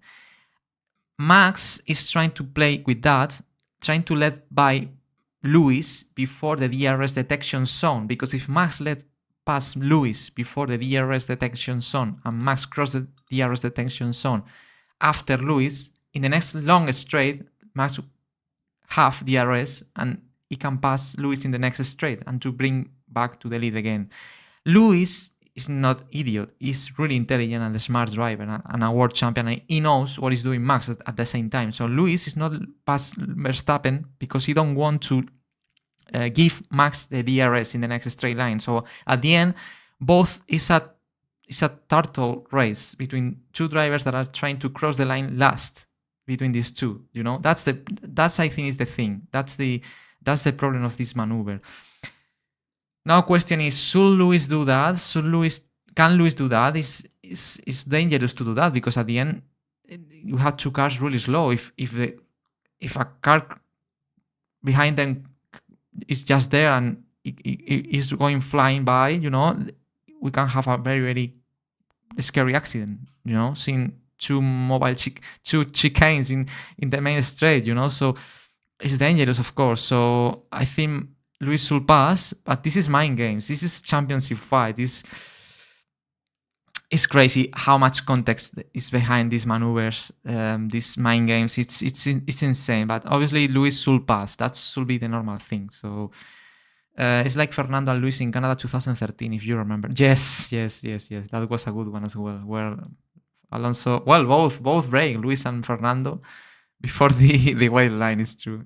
That was you know, on paper, these things are dangerous, okay? It's true. And we cannot, from my point of view, we cannot defend that because at the end are dangerous maneuvers. But by the other hand, it's like all champions do these kind of things. They try to play beyond the limits. They try to play in the gray areas of the rules. It's something I think also we the fans love as well because they at the end they want to win and they will try to use all tools they have on hands to try to beat the other one. So it's I don't like it, but I love it at the same time. It's difficult to explain. I'm sure you can understand me. But in Canada, Luis was the one who was trying to snitch DRS from Fernando. I think, I think Fernando was in front and Luis was. No, sorry. Luis was in front and Fernando was behind. And as far as I remember, Luis brakes and Fernando realized Luis brake and he brakes even more to cross the line second. Yeah, it was that. It's the same thing. It's the same thing. So let's continue, guys. Immediately away from it again, didn't he? So situation is Max leads. Luis is still in second. The problem is Max after that has to still serve in the penalty because he had to let by Luis again because Luis did not pass. So still, even Max being leading has to let by Luis. But now Luis has this kind of front wing a bit damaged. Looks not too critical, but also maybe counts. Anyway, Max has to try to say the same thing, to do the same thing, to try to play with these mind games on DRS, to try to defend for Luis. Let's see if we can do it again. Have instructed them to give the place back. Exactly. Clearly slowing down. This is now he's slowing down. Come on, Luis, pass. Now he pass. But now Max has DRS. Verstappen after letting. Oh, I think he closed last. The leads of the race. Yes. Maybe That's. Being honest, now I'm a bit lost. I mean, I'm a bit lost here. If someone can help me, maybe you can help to clarify that. But now Max pass or bring back the position because Luis passed him. But now this time Max legally passed Luis again. And after that, he received 5 seconds time penalty. But I don't understand this thing because he received he bring back the position to Luis. So the penalties should be served. But once Max recovered the lead of the race, he received again a 5 second penalty for the same thing from the previous chicane movement. Here I'm a bit lost. So it's like he received 2 penalties for the same maneuver, or it's like what I'm interpreting. Maybe I'm wrong, okay, but I don't understand that thing. Now the question is, I think Max has to let by again Luis, but now it has 5 seconds time penalty, so it's gonna be difficult for Max to stay ahead of Luis more than 5 seconds. Through. Here we go again. Hamilton and Verstappen going forward. Verstappen would say the same. Has now got past Verstappen. Very intelligent Luis now, using the inside and don't let Max take advantage. From Max Verstappen, Hamilton is going to give us level pegging. And look at that, Luis win the race, and this is epic. This is absolutely epic. 369.5 points, Lewis Hamilton. 369.5 points for Max Verstappen. 1 race to go. It's unbelievable. This is for a film, guys. This season is for a film. This is the perfect ending, all we want. This is something crazy. Something crazy that is very rare to see in Formula 1. It's true that we saw in 2025 with 3 drivers very close to each other, but same points. Final race. After all what happened in this race, what a season, guys. What a season. Definitely Max tried everything. Max did everything he had to do, even beyond that, to try to win this race. What did these two to try to win was absolutely crazy, guys. And yeah, there are a lot of polemic, there are penalties, there are difficult moments for strange movements. But guys, this is, for me, this is racing. This is two champions giving everything they have, man. I love to see this. I really love to see this. This is Formula One, guys. What I can say. One race to go.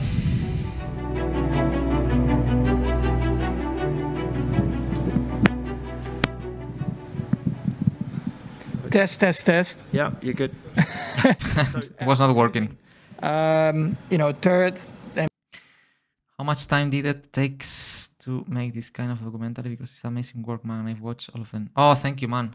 A lot of time, months. It's months. I started in September and I finished it in February. I don't know. Sometimes I was working 1 hour, 2 hours per day, 2-3 days per week, sometimes 4. It takes a lot of time. But at the end, the result, I'm really happy. I'm really happy with the documentary. And as always, I say the same. What I love most is to see all of you enjoy. That you told me in the message. That's what I'm making this. To try to get excited people, fans watching these videos. I try to put try to create like a film about epic seasons like this one, and try to show these fights as I see on my mind, in the way I was editing the images, the montage, the music selection, everything was boiled to try to spread or to show how I imagine these fights in a video. So yeah.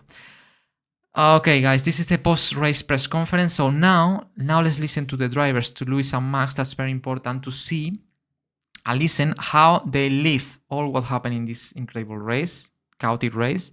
Let's listen them. And now for people that is Lewis fan or Max fan or people that is neutral, you will have the versions of both drivers or of the all maneuvers they did in this race with all penalties, polemics.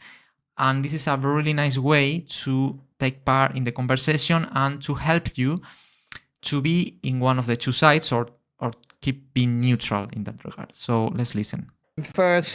Starting first, dropped third to first, 5-second penalty, second, finish second, touches, yeah, I don't know. I mean, I don't agree with all the decisions, but I also don't want to talk about it too much because I don't think we, need to talk about it. They don't deserve any mention. We're pulling the downshift, and then we had a miscommunication or whatever, and he ran into the back of me, and that was it. Well, we explained before. For me, it's DRS mind games. That's what happened here. At this point, obviously I knew that Max had overtaken two of us by going over turn 2, which at the beginning of the race we're told that wasn't allowed, and but I hadn't yet had the information yet of that he would be backing off. So all of a sudden he started slowing down into 27 where the DRS zone is, and Lewis said where the DRS is there. He's saying that it's not. He had not the communication of that Max was trying to let Lewis by. It's what he's saying, Lewis. If that's true, maybe helps a bit to understand more to Lewis. But anyway, if you see the occasion and your rival is slowing down, normally you pass him. But I think Lewis knew what was trying to do Max. But it wasn't quite clear for me. It was a bit confusing, and then all of a sudden he slowed down at a rapid pace, and that's at that point that both are slowing down, Lewis should to pass, but he didn't because he wanted to get the DRS. That's what happened. When I had to avoid going completely up the backside of him, and so I felt grateful that I obviously didn't take us both out. For me, I need to be finishing both races and get all these points. Sadly, remember, because now Lewis Hamilton always is in a worse position because even in equal points right now, Max have more wins than Lewis. So in case both don't score points in Abu Dhabi, Max is champion because have one win more, I think, than Lewis or no. So I think or at this point I think they are equal in wins as well, something like that. But I think in global results, I think in case of both drivers finish on the same points, Max will be Max is champion. So that's why Lewis is saying that he needs to finish both races. And it's obviously tough to do so with these circumstances, but yeah, I managed to keep the car in one piece. Thank you very much, guys. You've got to get to the stewards. So I was lucky, definitely Lewis in the crash, because he didn't lose the front wing, because that also helped to Lewis. Definitely, he was lucky there. we'll have to leave it there. Well, guys, it's the moment. Abu Dhabi. Move on to the final race. It's been absolutely epic. How I will finish this? Who will be the final winner?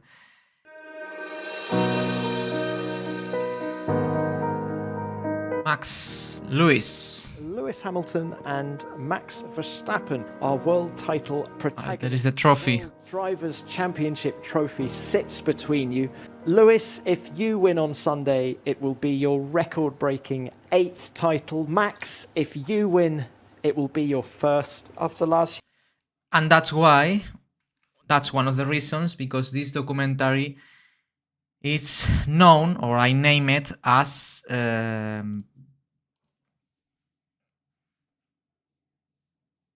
the 8th and 1, basically. One of the reasons. It's not the only one, but it's so how can I say that? So symbolic. One of the drivers fighting for the 8th title, that is the biggest achievement a driver can achieve. Most titles than anyone. And the other one fighting for the first. Is like so different situations, but so important for each driver in the moment of their careers, that it's so, that's one of the reasons as well why this season is so epic.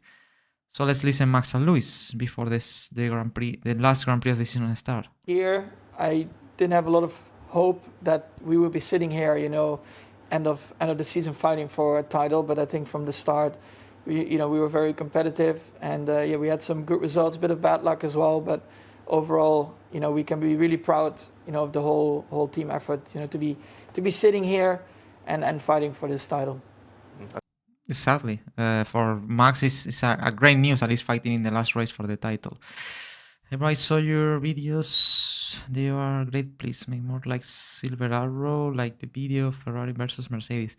Yeah, okay. I will try to make more, of course. I have some plans. Nothing real still, but anyway, I will announce things in the future. If you would like to know even sooner the updates, you can support me on Patreon, Floss, patreon.com/Floss. The link is in the comments below in the description. There I will share sooner all updates about future projects than here. But yeah, of course, I will try to keep making videos for all of you guys. It's difficult, but thank you for your words, Nell, sorry, I don't know how to pronounce your username, but great to know that people like you is enjoying my videos, and makes me happy, makes me to continue keep working in new videos. So thank you so much for your words. So let's listen Luis now. I will support you, keep going. Thank you so much, man. 2007 season, I don't know if there is available. Difficult. I cannot say too much about this, guys, but I considering things. I can say that I considering things, guys. I will announce first on Patreon in the next weeks the plans I have. Nothing real still, but I have on mind really cool projects. Some of them difficult to make. I don't gonna lie, but I have exciting things on mind. This all I can say for now. So stay tuned, guys. Stay tuned. And as always, again, thank you guys for stay waiting to my future videos and stay being patient. At least I know it's difficult, guys, because I don't make videos too often because it's very difficult. But you are always there waiting. You are really patient with me. and that's the best thing. So thank you guys for stay here, stay there, and still waiting for future videos. I will try. I will do my best, and yeah, as I said, I have plans for the future. And let's see. Just stay tuned, guys. But now let's keep watching. This is the most important moment of the documentary. Now let's listen Luis what he has to say before the final weekend in Abu Dhabi. Here to do the best job I can with this incredible team. And going back to again, just we never thought that we would be neck and neck going into the last race. We've had an amazing recovery collectively as a team, and we've been in a great position these last few races. So we go full steam ahead with that same focus, and we don't waste energy on again things that are out of our control. Going into this last race, do you change your... Well, very important words by Luis as well. He did an incredible recovery. And it's true that the season of Luis is phenomenal. Absolutely phenomenal. He was in a difficult situation in the last races. And he was able to recover and being equal on points before the final race. So both drivers did such an amazing season, even with ups and downs, of course. Keep up, difficult, but it's really rewarding. Good luck. Thank you, man. Thank you, Amine. Thank you so much. Thank you so much. I will keep working for all of you. For all of you. At the end, my community, my little community is waiting. And I'm here because of you all these years. So yeah, I will try delivering and keep working hard for all of you. So now let's listen Luis and Max before the qualifying session in Abu Dhabi. Approach at all? No. This approach that I had the last few races worked pretty well. So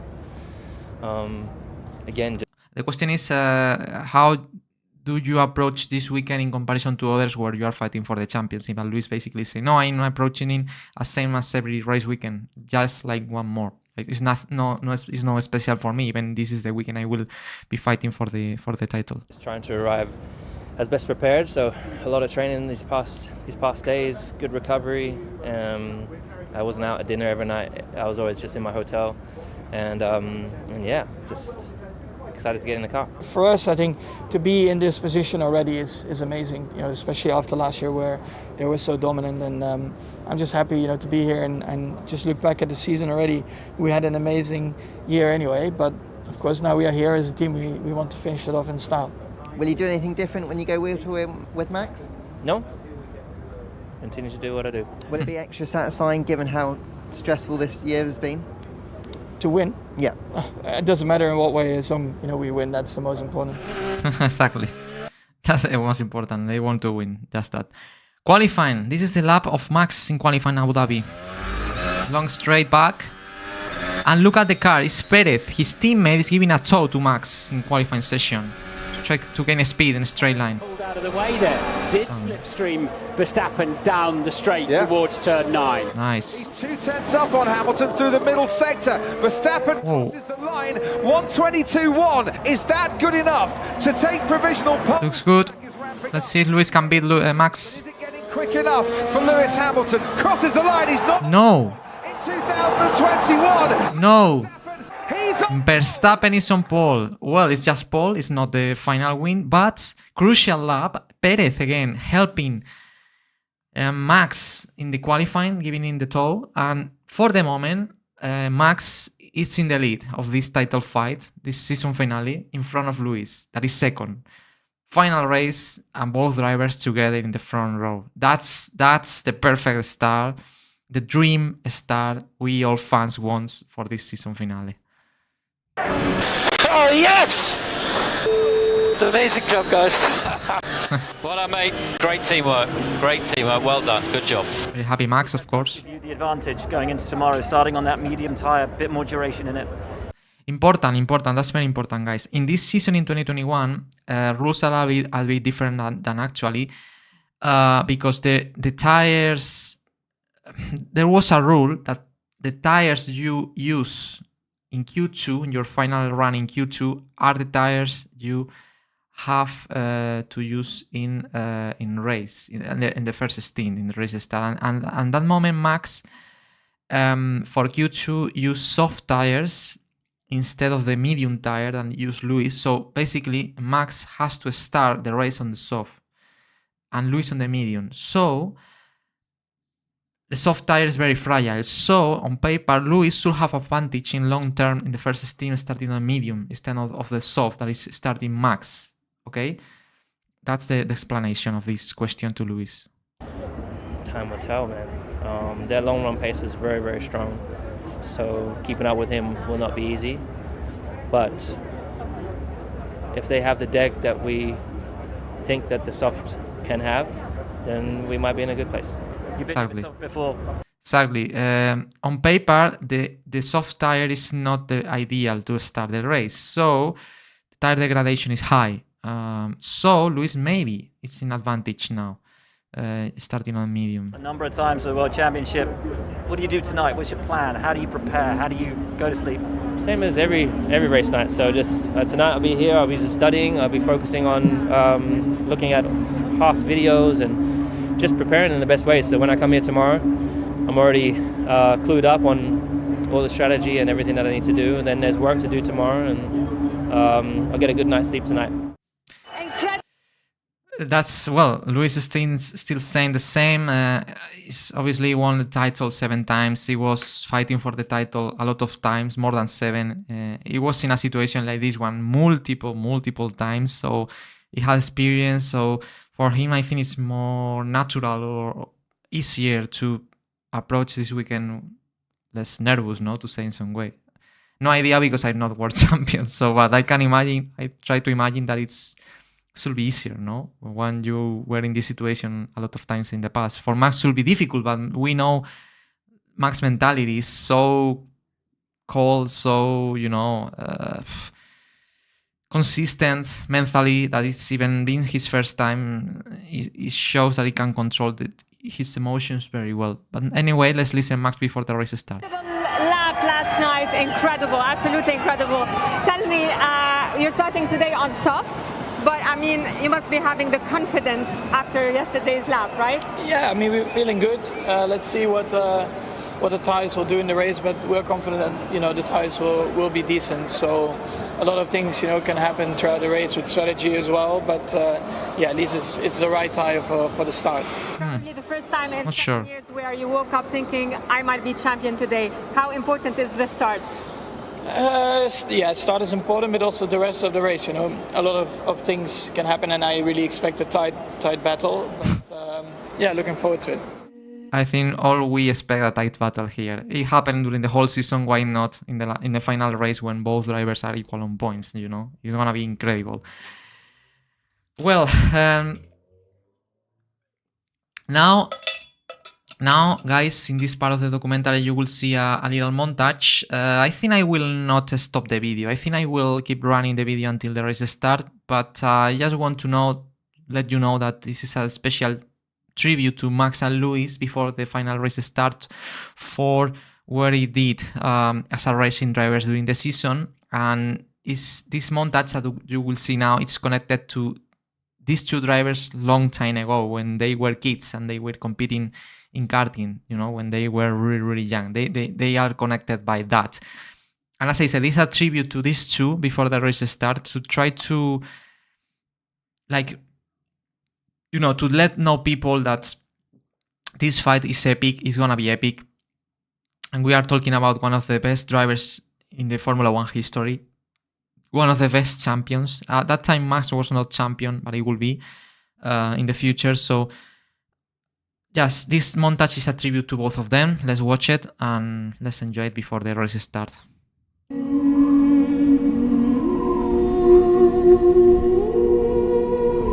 Lewis, if you win on Sunday, it will be your record-breaking 8th title. Max, if you win, it will be your first. Staying positive, focused. The most important is to be yourself.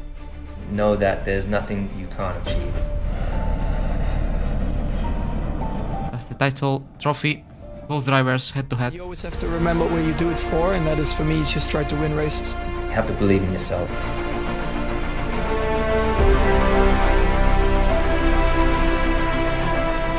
I always wanted to be myself. I'll be giving it everything. Let's go. Everything is ready. We've been waiting for this all season long. The finale, the title decider, under the lights here in Abu Dhabi. And that's the montage. As I said, a little tribute to both. And now is the moment, guys. Let's watch the final race. If you know the story, you know that is gonna be epic, dramatic. But let's watch it again in this documentary, the 8th and 1. For the first time, by the way, I forget to say that. The remastered version of this documentary, we are watching in exclusive the remastered version of this F1 2021 documentary, the 8th and 1. Tomorrow will be available for all of you this new version. Actually, it's only available the old one, but this is something I will comment later on after this watch-along finish. So, let's go. Abu Dhabi, Max Verstappen, Lewis Hamilton. Who's gonna win this?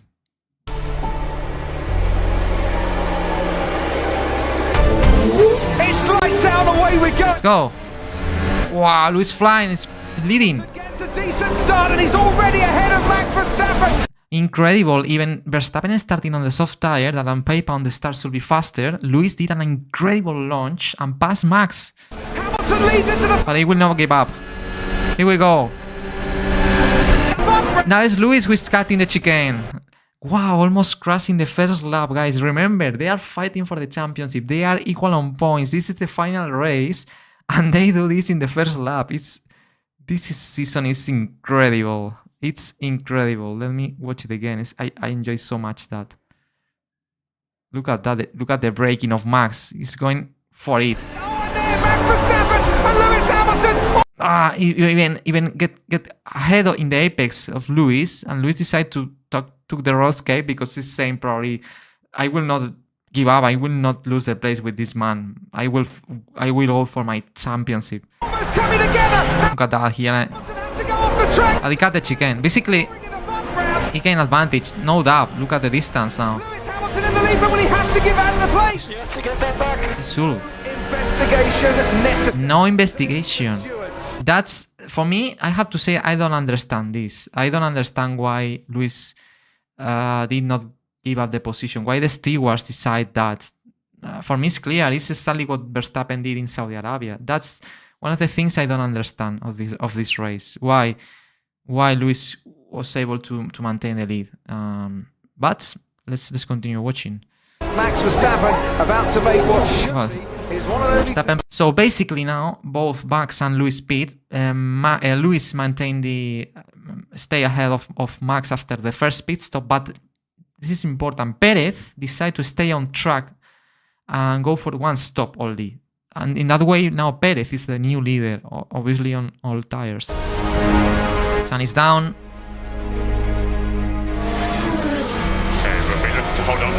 And now this are the distractions for Perez. Perez is the most important day for Perez now in this season. Has to try to defend from Lewis as hard as possible to help Max to catch Lewis that is behind. So Perez now is is the most important, probably one of the most important days in the Sergio Perez career in terms of fighting, playing a role of a teammate. So let's see if he's able to holding up Lewis. So perfect what Perez does here. Exactly what he has to do to try to stay as much as possible in front of Lewis.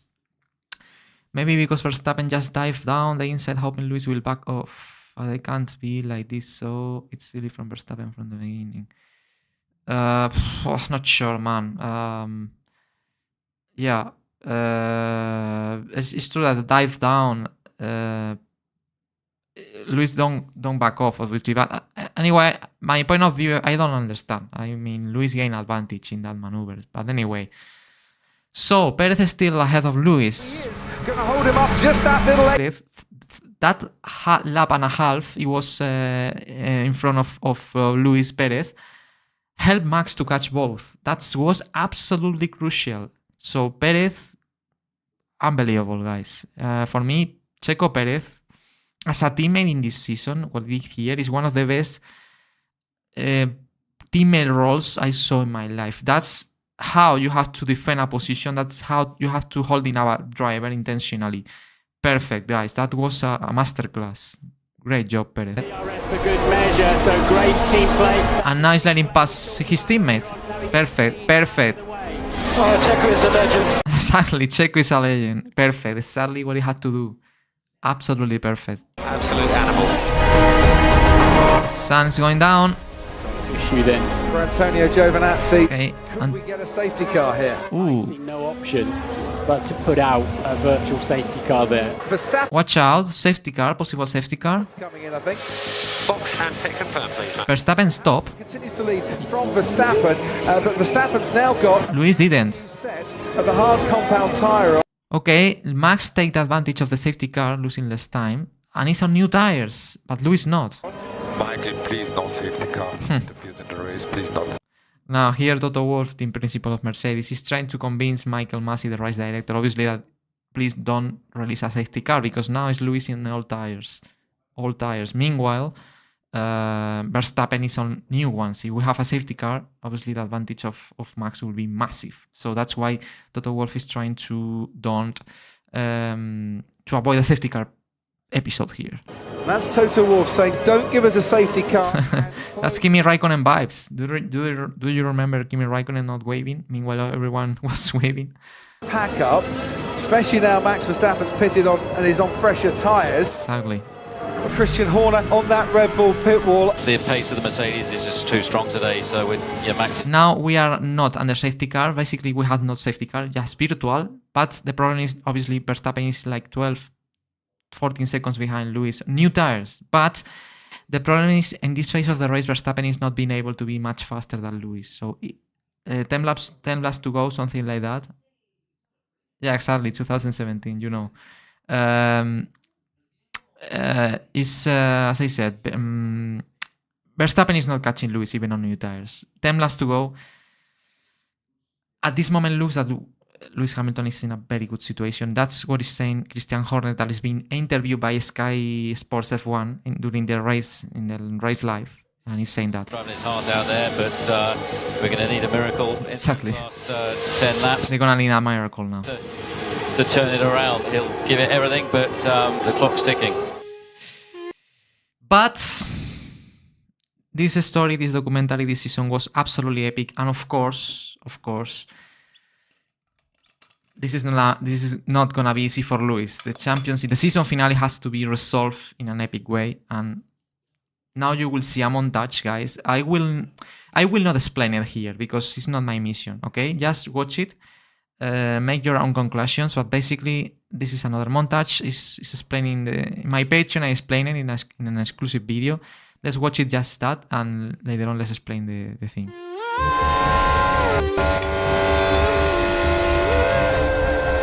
What would you do if one of your kids says, I want to be a Formula 1 racer? By the way, this fight we are seeing on track is Mick Schumacher in the Haas, the white car, Nicolas Latifi and the Williams, okay? These are drivers that are fighting for the last positions in the same race in Abu Dhabi. Formula 1. In the smaller screen is Michael Schumacher, the father of the driver that is in the white car, Mick Schumacher, and the other guy with the mic, in the white t-shirt, is the father of Max Verstappen years ago. They were talking about his kids in the future. One's very far away, and you never know what happens after 15 years. I really will help them whatever he wants to play. Force me off, so. That's Nicolas Latifi trying to fight with Mick Schumacher in the last positions of the race.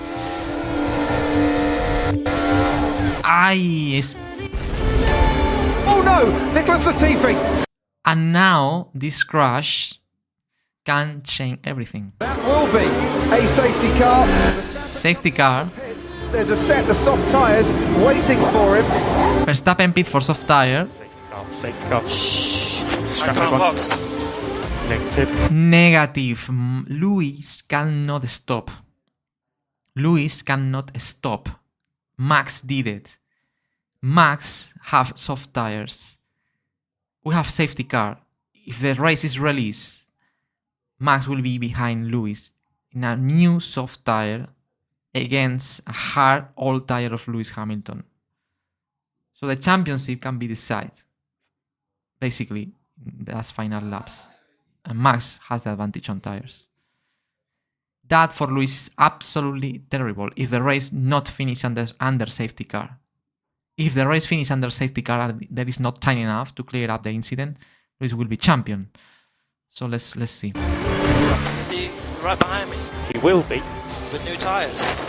Copy Lewis. Exactly. How many cars are behind me in between us? 5 cars between you. How many laps left?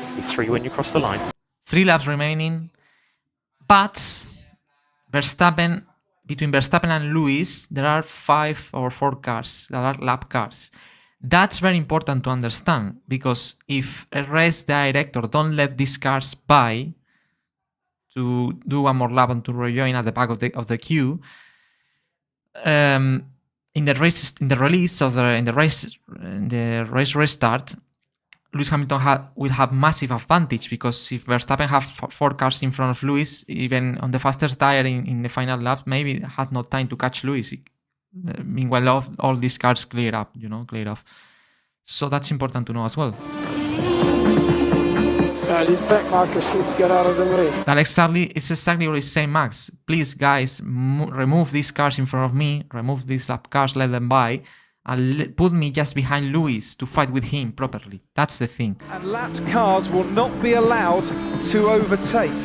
But the race director is saying, no, we will not do that. Lap cars will not be able to overtake. So basically, at this point, the race will be resumed with these lap cars in front. Okay?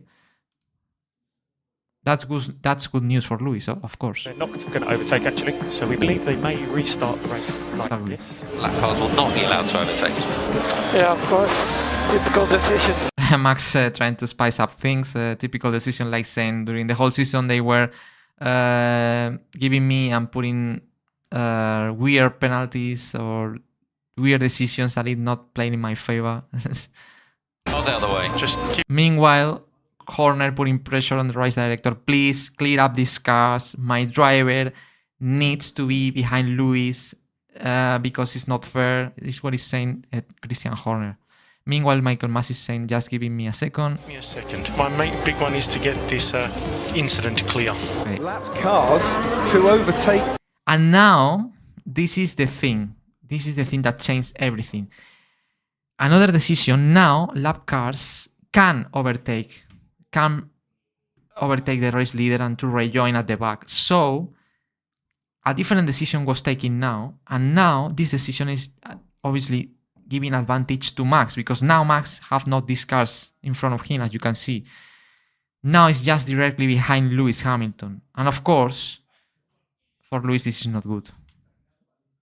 The safety car. So he's now going to let the car through. Yes, it's been manipulated, man. And Lewis is saying, this is getting manipulated, man. This is serious. This is a bold statement. So this is not a fun thing. I mean, Lewis is saying clearly, this is getting manipulated. Because they changed the decision. First time they said, no, lap cars will not be able to overtake. And then later on change decisions. And this is the thing why Lewis Hamilton's fans blame about it. And it's weird. It's weird. Oh, of course it's weird. I mean, this decision is weird. We cannot say another thing. Even for, I think for Max Verstappen fans, if we all analyze the order was taking these decisions and the changing the decision about lap cars, it's normally not a thing you do. If you say something, you don't change. But this race was very special for many things. But by the other hand, it should be more fair in terms of racing. It should be, because that way Max, the cars in front are lap. They are disturbing Max that is not being lap. Max should have the right to be behind Lewis. But at the same time, why the decision was changed? Why first you say, no, lap cars are not able to overtake, and then you change the decision? Why? That's a weird thing. It's ending. And it's ending. Wow.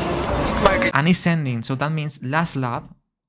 In the last lap, we have the last lap. These two fighting each other. The last lap of the season for the World Championship equal on points. That's insane. And obviously Toto Wolff, the team principal of Mercedes, blaming about it.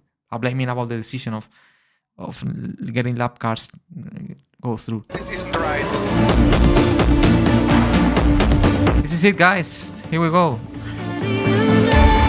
Head to head, final time.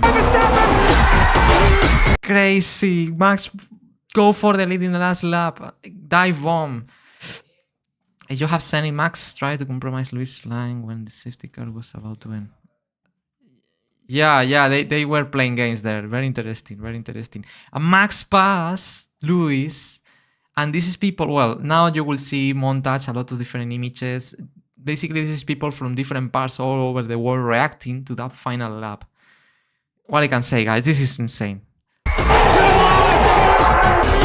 Every time I see it's like, I can't believe it, guys. I can't believe we live this. It's crazy. It's like a film, you know. It could be written by the best scripter, you know. Unbelievable. And obviously Toto Wolff here is absolutely furious for the decision of letting cars by. He's furious. You will see now in all live. No, Mikey, that was so not right. And Lewis is not over yet. He has chances. Max Webin is like crazy, like saying, no, I will not let you pass. This is my championship. And Lewis, no, man, this is my 8th championship. This is my dream. This is the final lap. This is crazy, guys. Will not get the rear wing open. Now he's going to go down the outside. More people reacting. People like. If Verstappen keeps it tight. Verstappen went wide. Look at that. Look at that final lap. He's got a slipstream. He almost touches Verstappen. Holy shit. Look at this image. This is the image for me, guys. He almost touches Verstappen. This footage, this is a screenshot of the documentary. I always, normally when I watch this documentary, I remember this moment. Final lap, final section of the track where you can pass people. After this corner, the rest of the corners until the start-finish line, there is no chance to pass. Basically, the driver that finishes ahead of the other here will be champion. Simple. After 22 races, crashes, decisions, penalties, statements, penalties, I said again, bad decisions, good decisions, pole positions, race wins, podiums. We have the 2 drivers with all incidents we saw during this all these races, wheel to wheel, fighting each other. It's, yeah, we know all the polemic behind, okay, of this race is clear, but this is the picture, guys. This is it's I always stop here and still watching, like saying, yes, this is Formula 1. I mean, it's I can't stop watching this moment. Obviously, we have to advance now to see the winner. You will see now a montage again to represent all these emotions in one shot with a lot of people reacting. But before to watching the end, this is the moment for me. This to pay tribute to Lewis and Max. Thank you guys for everything you did this season. Thank you, Max. Thank you, Lewis, for this amazing fight that we all never forget. Obviously, some fans are not happy for the outcome. Others, they are, okay? But apart from the fandoms, what they did this season was, man, it's racing. Formula 1 is two great champions. So, let's finish this.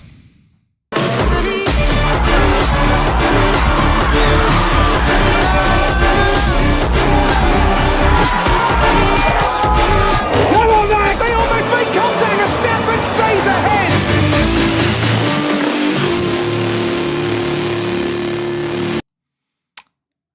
The ball is in roulette. Why this is a montage? It's explained. I have a full video on Patreon explaining this, but basically, this is the end.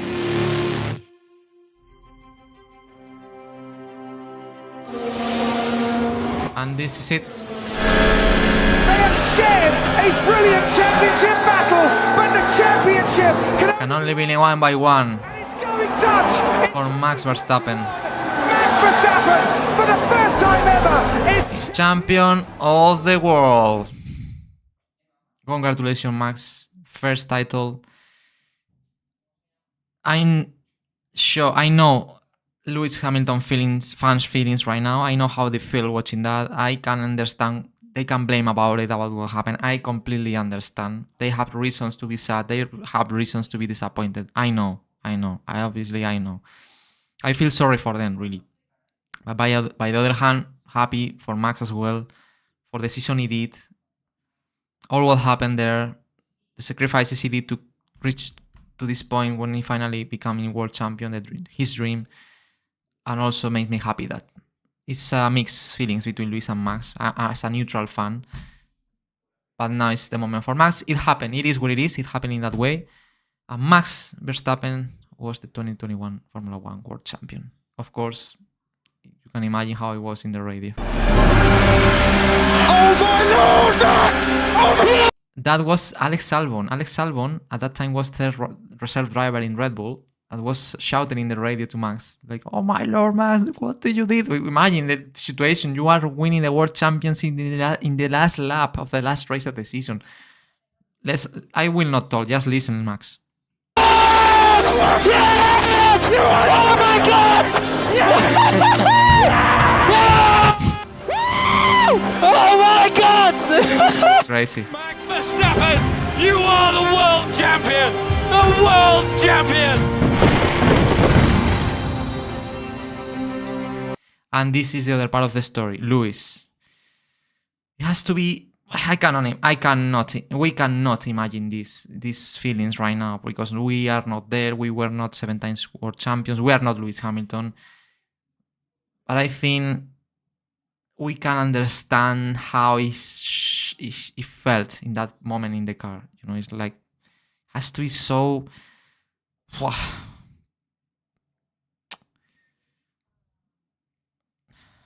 Terrible feeling has to be. But by the other hand, Lewis, congratulations, Lewis, man. What Lewis did in this season was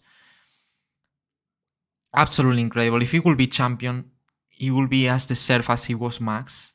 Absolutely. He was lost in the final races. He did what he did in Brazil, then winning Qatar, Saudi Arabia, after all incidents with Max. To beat Lewis for a world championship, you have to be so good, and you know how difficult it was for Max, and you know, and feel really bad for Lewis in that race as well. But anyway, he has to be proud for all what he did in the season in general. It's unbelievable.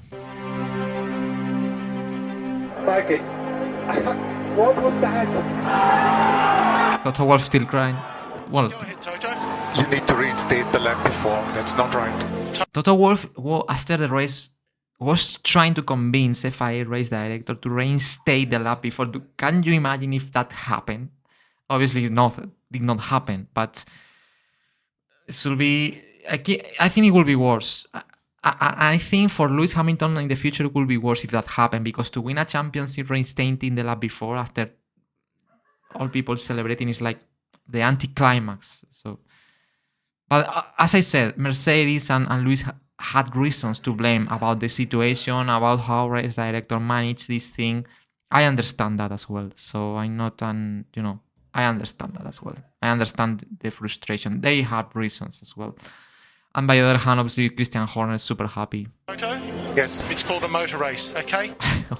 And it's called motor race, like saying, Toto, stop blaming. This is racing. Don't try to win this in the rooms, in the backstage. You lost it on track. Sorry? We went to car racing. By the way, after that, a lot of things changed after this season, and one of them was that Michael Masi was fired as a FIA race director. A big congratulations to Max and to his team. I think we did an amazing job this year. My team. That's the best thing.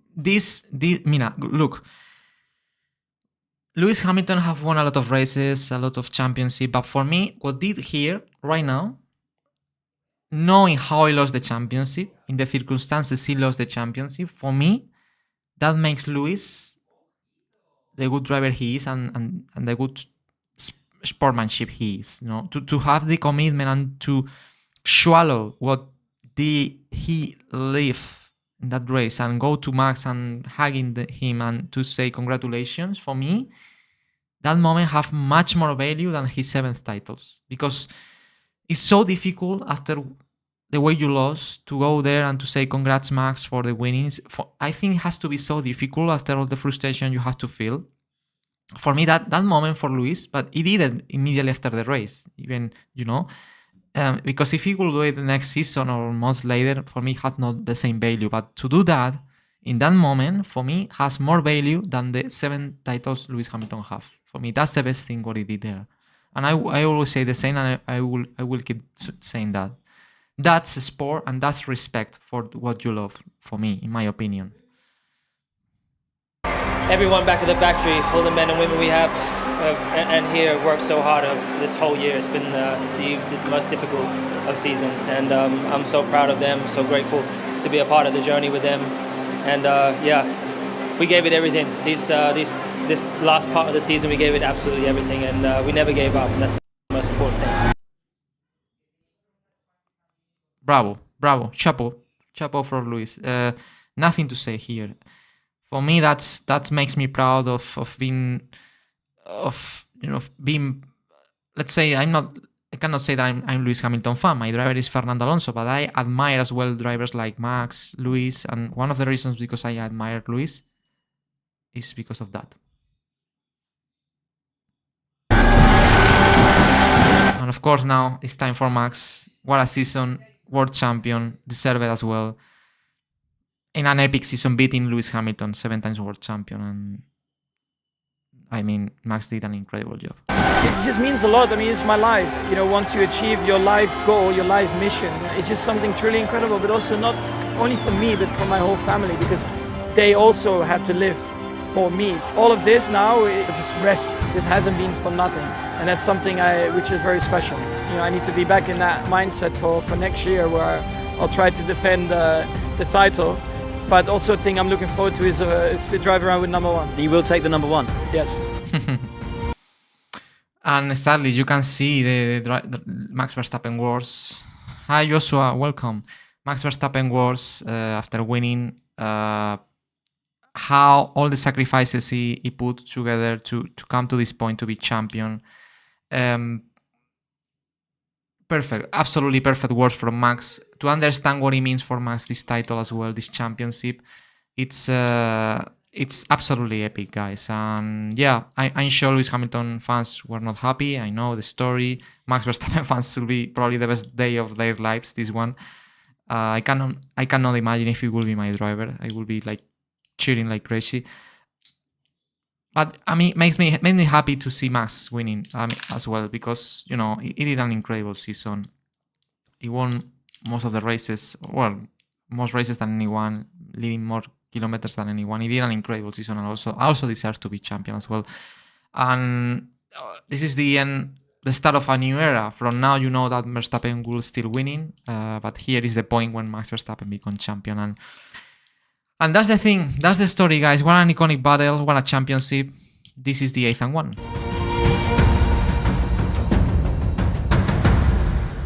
Well, this is me. A little message for me. Hi, it's Danny Lozano, the creator of the 8th and 1 F1 2021. The video you have watched.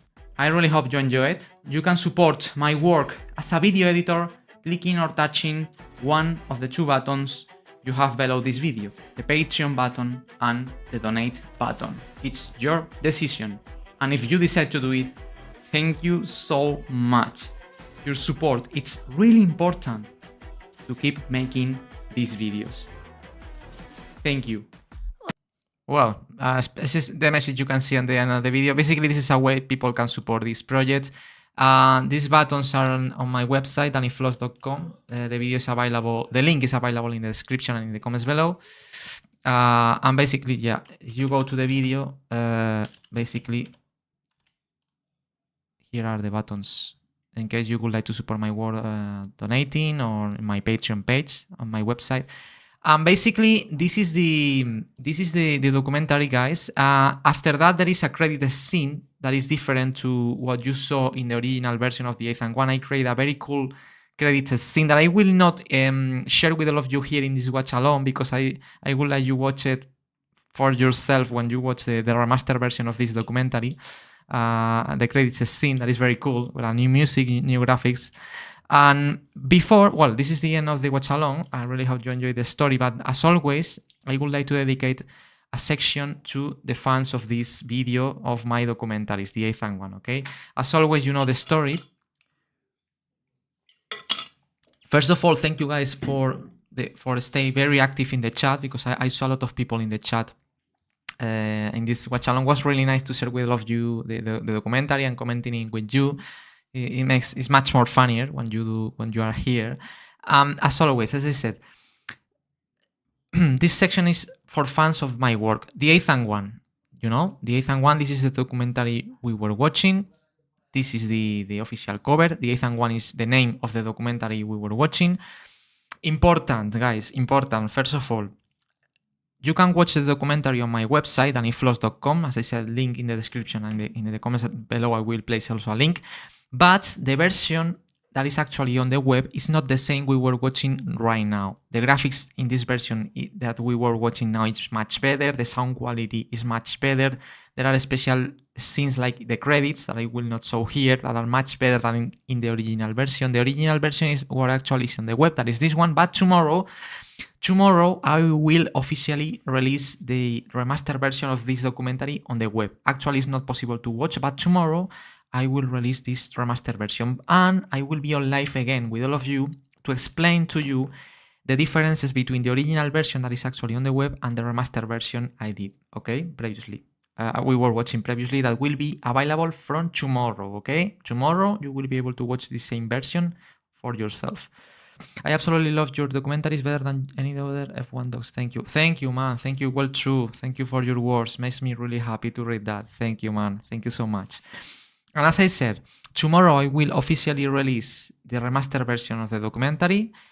And now, for fans, guys, for people that love my documentary, especially the documentary we're watching tonight or today, that is the 8th one, this is my Patreon page, okay? Patreon, as you know, is a platform where people can support their favorite creators. We have an amazing community here, and basically, here people support my work, and also they receive some rewards. We have membership options. There are 2 memberships. We have the supporter ticket. This membership is just for people that want to support my work and just that.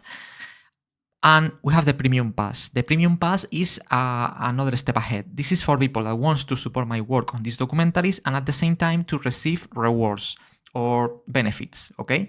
In this case, for people that get the premium pass on my Patreon page, that also will be available, the link in the comment section and in the description of this video, will receive rewards.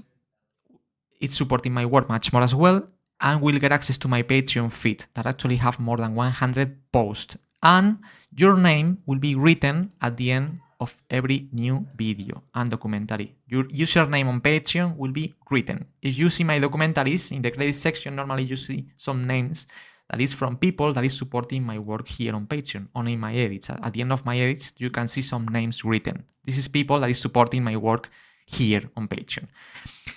My Patreon feed.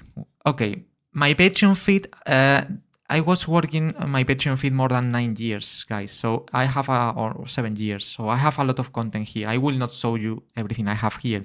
But we are now in the 8th one watch along. I can tell you that I have an exclusive collection for people that is fan of this documentary. The name is the 8th one. This collection have exclusive videos where I share behind the scene information, secrets about the technical process behind the making process of this documentary, the 8th one. I tell you and I reveal secrets. I tell you more information. For example, different things. Here you can see the first version of the graphics I made for the documentary. You can see this is an editing analysis that I made years ago where I was watching with all of you this same documentary, but I was analyzing it in terms of editing. Why I made this montage, why I create these scenes, the order I choose or I pick for every scene. I explain more the documentary in terms of technical things. It's divided in 2 parts, and the second part is only available for people that have the premium pass, okay? The first part is public, it's for everyone. Everyone can watch it, even it's on YouTube, on this YouTube channel. It's for free. Are you ready? I had to say one. Here we are watching the documentary. Lights off. Okay, we are analyzing it. Well, it's easy here to realize what I did with the music, with the ping, ping, ping, ping, ping, ping, ping, the flashback sounds. I see. Okay, here I explaining the thing. And the second part, where I explain the second part, the second half of the documentary, the analysis is exclusive for Patreons, okay? Also, we have a post where I explain all meanings of the name of the documentary, because some people said, Danny, what it means the 8th and 1? Because the 8th and 1, obviously, clearly you can interpret as the 8th is the 8th possible championship that Hamilton could achieve that season, and 1 means the first championship could achieve Verstappen in the first season. That's obvious. But this title is really special, the 8th and 1, because it have multiple meanings, more than 7 meanings, different meanings.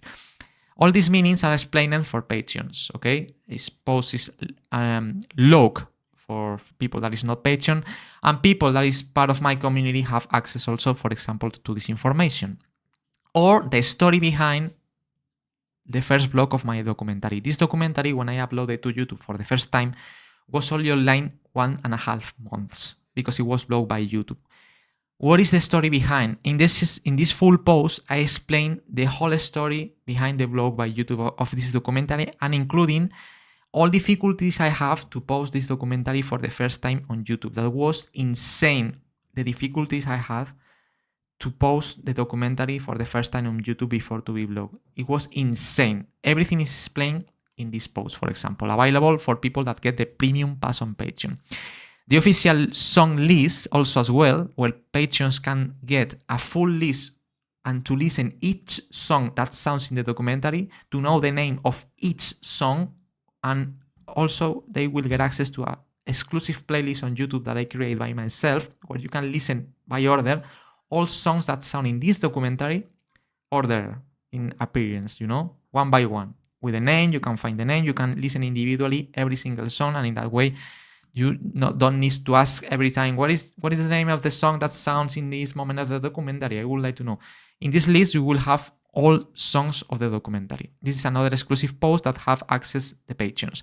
And recently, I was explaining the remastered process I was making in the documentary.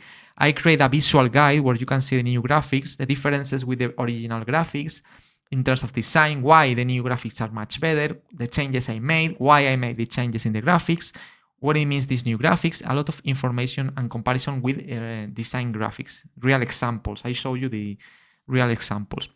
Also, I explain the colors, what I did to change the colors, for example.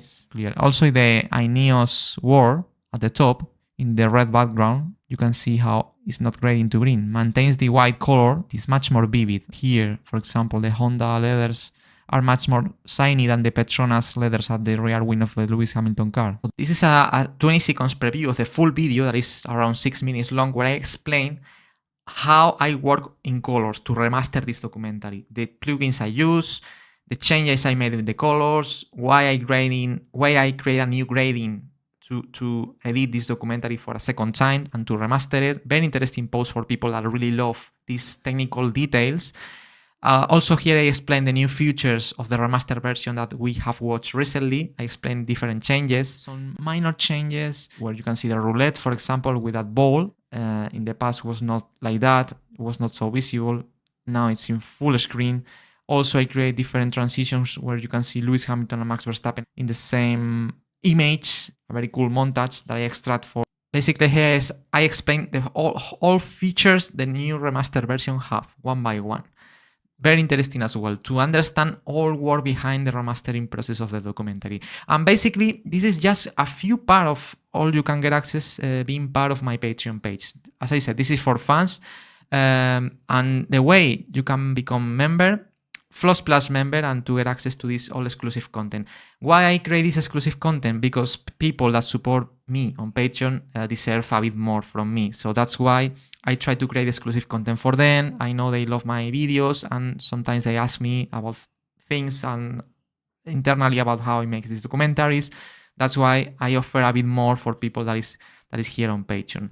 And secondly, the other thing I would like to mention is some questions I receive sometimes about merch, this kind of t-shirts when you can, read the logotype of the documentary. Some people ask me sometimes, Danny, there is a way I can buy one of your t-shirts. Do you have merch with this about the UF1 2021 documentary? And yes, I have. Basically, in the Floss store. This is the Floss store. The link will be available in the description of this live as well in the comments below.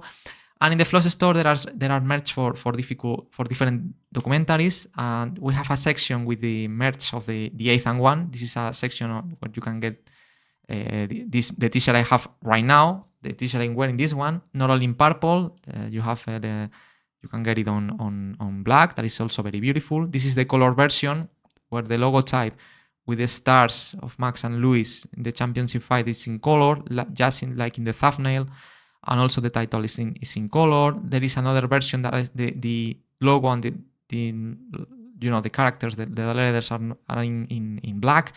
This version has different colors in orange, yellow, and white. It's another version that is really cool as well. And even pullover hoodies for winter time, really cool, very warm. I have one of them, and it's really warm. Also available in black, color, and not only that, you have the version in pure whites. Also, it's very beautiful. And this mugs for your coffee, water, whatever, with the hook on pink, on orange, and black, with the official logotype here, print, high quality for your morning coffee, whatever you would like to drink there. Very, very interesting. Or posters. That is very cool, with the logotype, the official logotype, with the stars, the 8th and 1, purple, really beautiful for your room. Really big, good quality as well, good paper. And basically, this is all the merch about the 8th and 1. There is silver war merch, silver versus red merch, but this is for another documentaries that I was making in the past. And basically, this is the whole thing, guys. This is the end of the watch along. I really hope you enjoyed the documentary. As I said, let me tell you that tomorrow we'll be on live again to explain a bit more in depth the differences or the new updates the remastered version of this documentary have. So tomorrow, guys, all live again. It's gonna be really interesting. I prepare a lot of graphics where you will see the differences, very, very, very cool transitions, sliders where you will get a lot of information about this new remastered version that we have watched recently. So if you are a fan of this documentary, you cannot miss the live of tomorrow. And also it's gonna be the official release of the remastered version on the web. So from tomorrow, you will be able to watch this same video on the web. I hope you enjoyed. And that's all for the moment. In the future, we will keep watching documentaries all together. We have to watch still a couple of my documentaries as we did today. And as I said, in the future, the next watch along will be here in this position. And nothing more to say for the moment. Thank you so much for staying here. I really enjoyed today, to be honest, to chat with all of you in the watch along. And as I said, see you tomorrow for another interesting live stream. See you soon. Bye bye.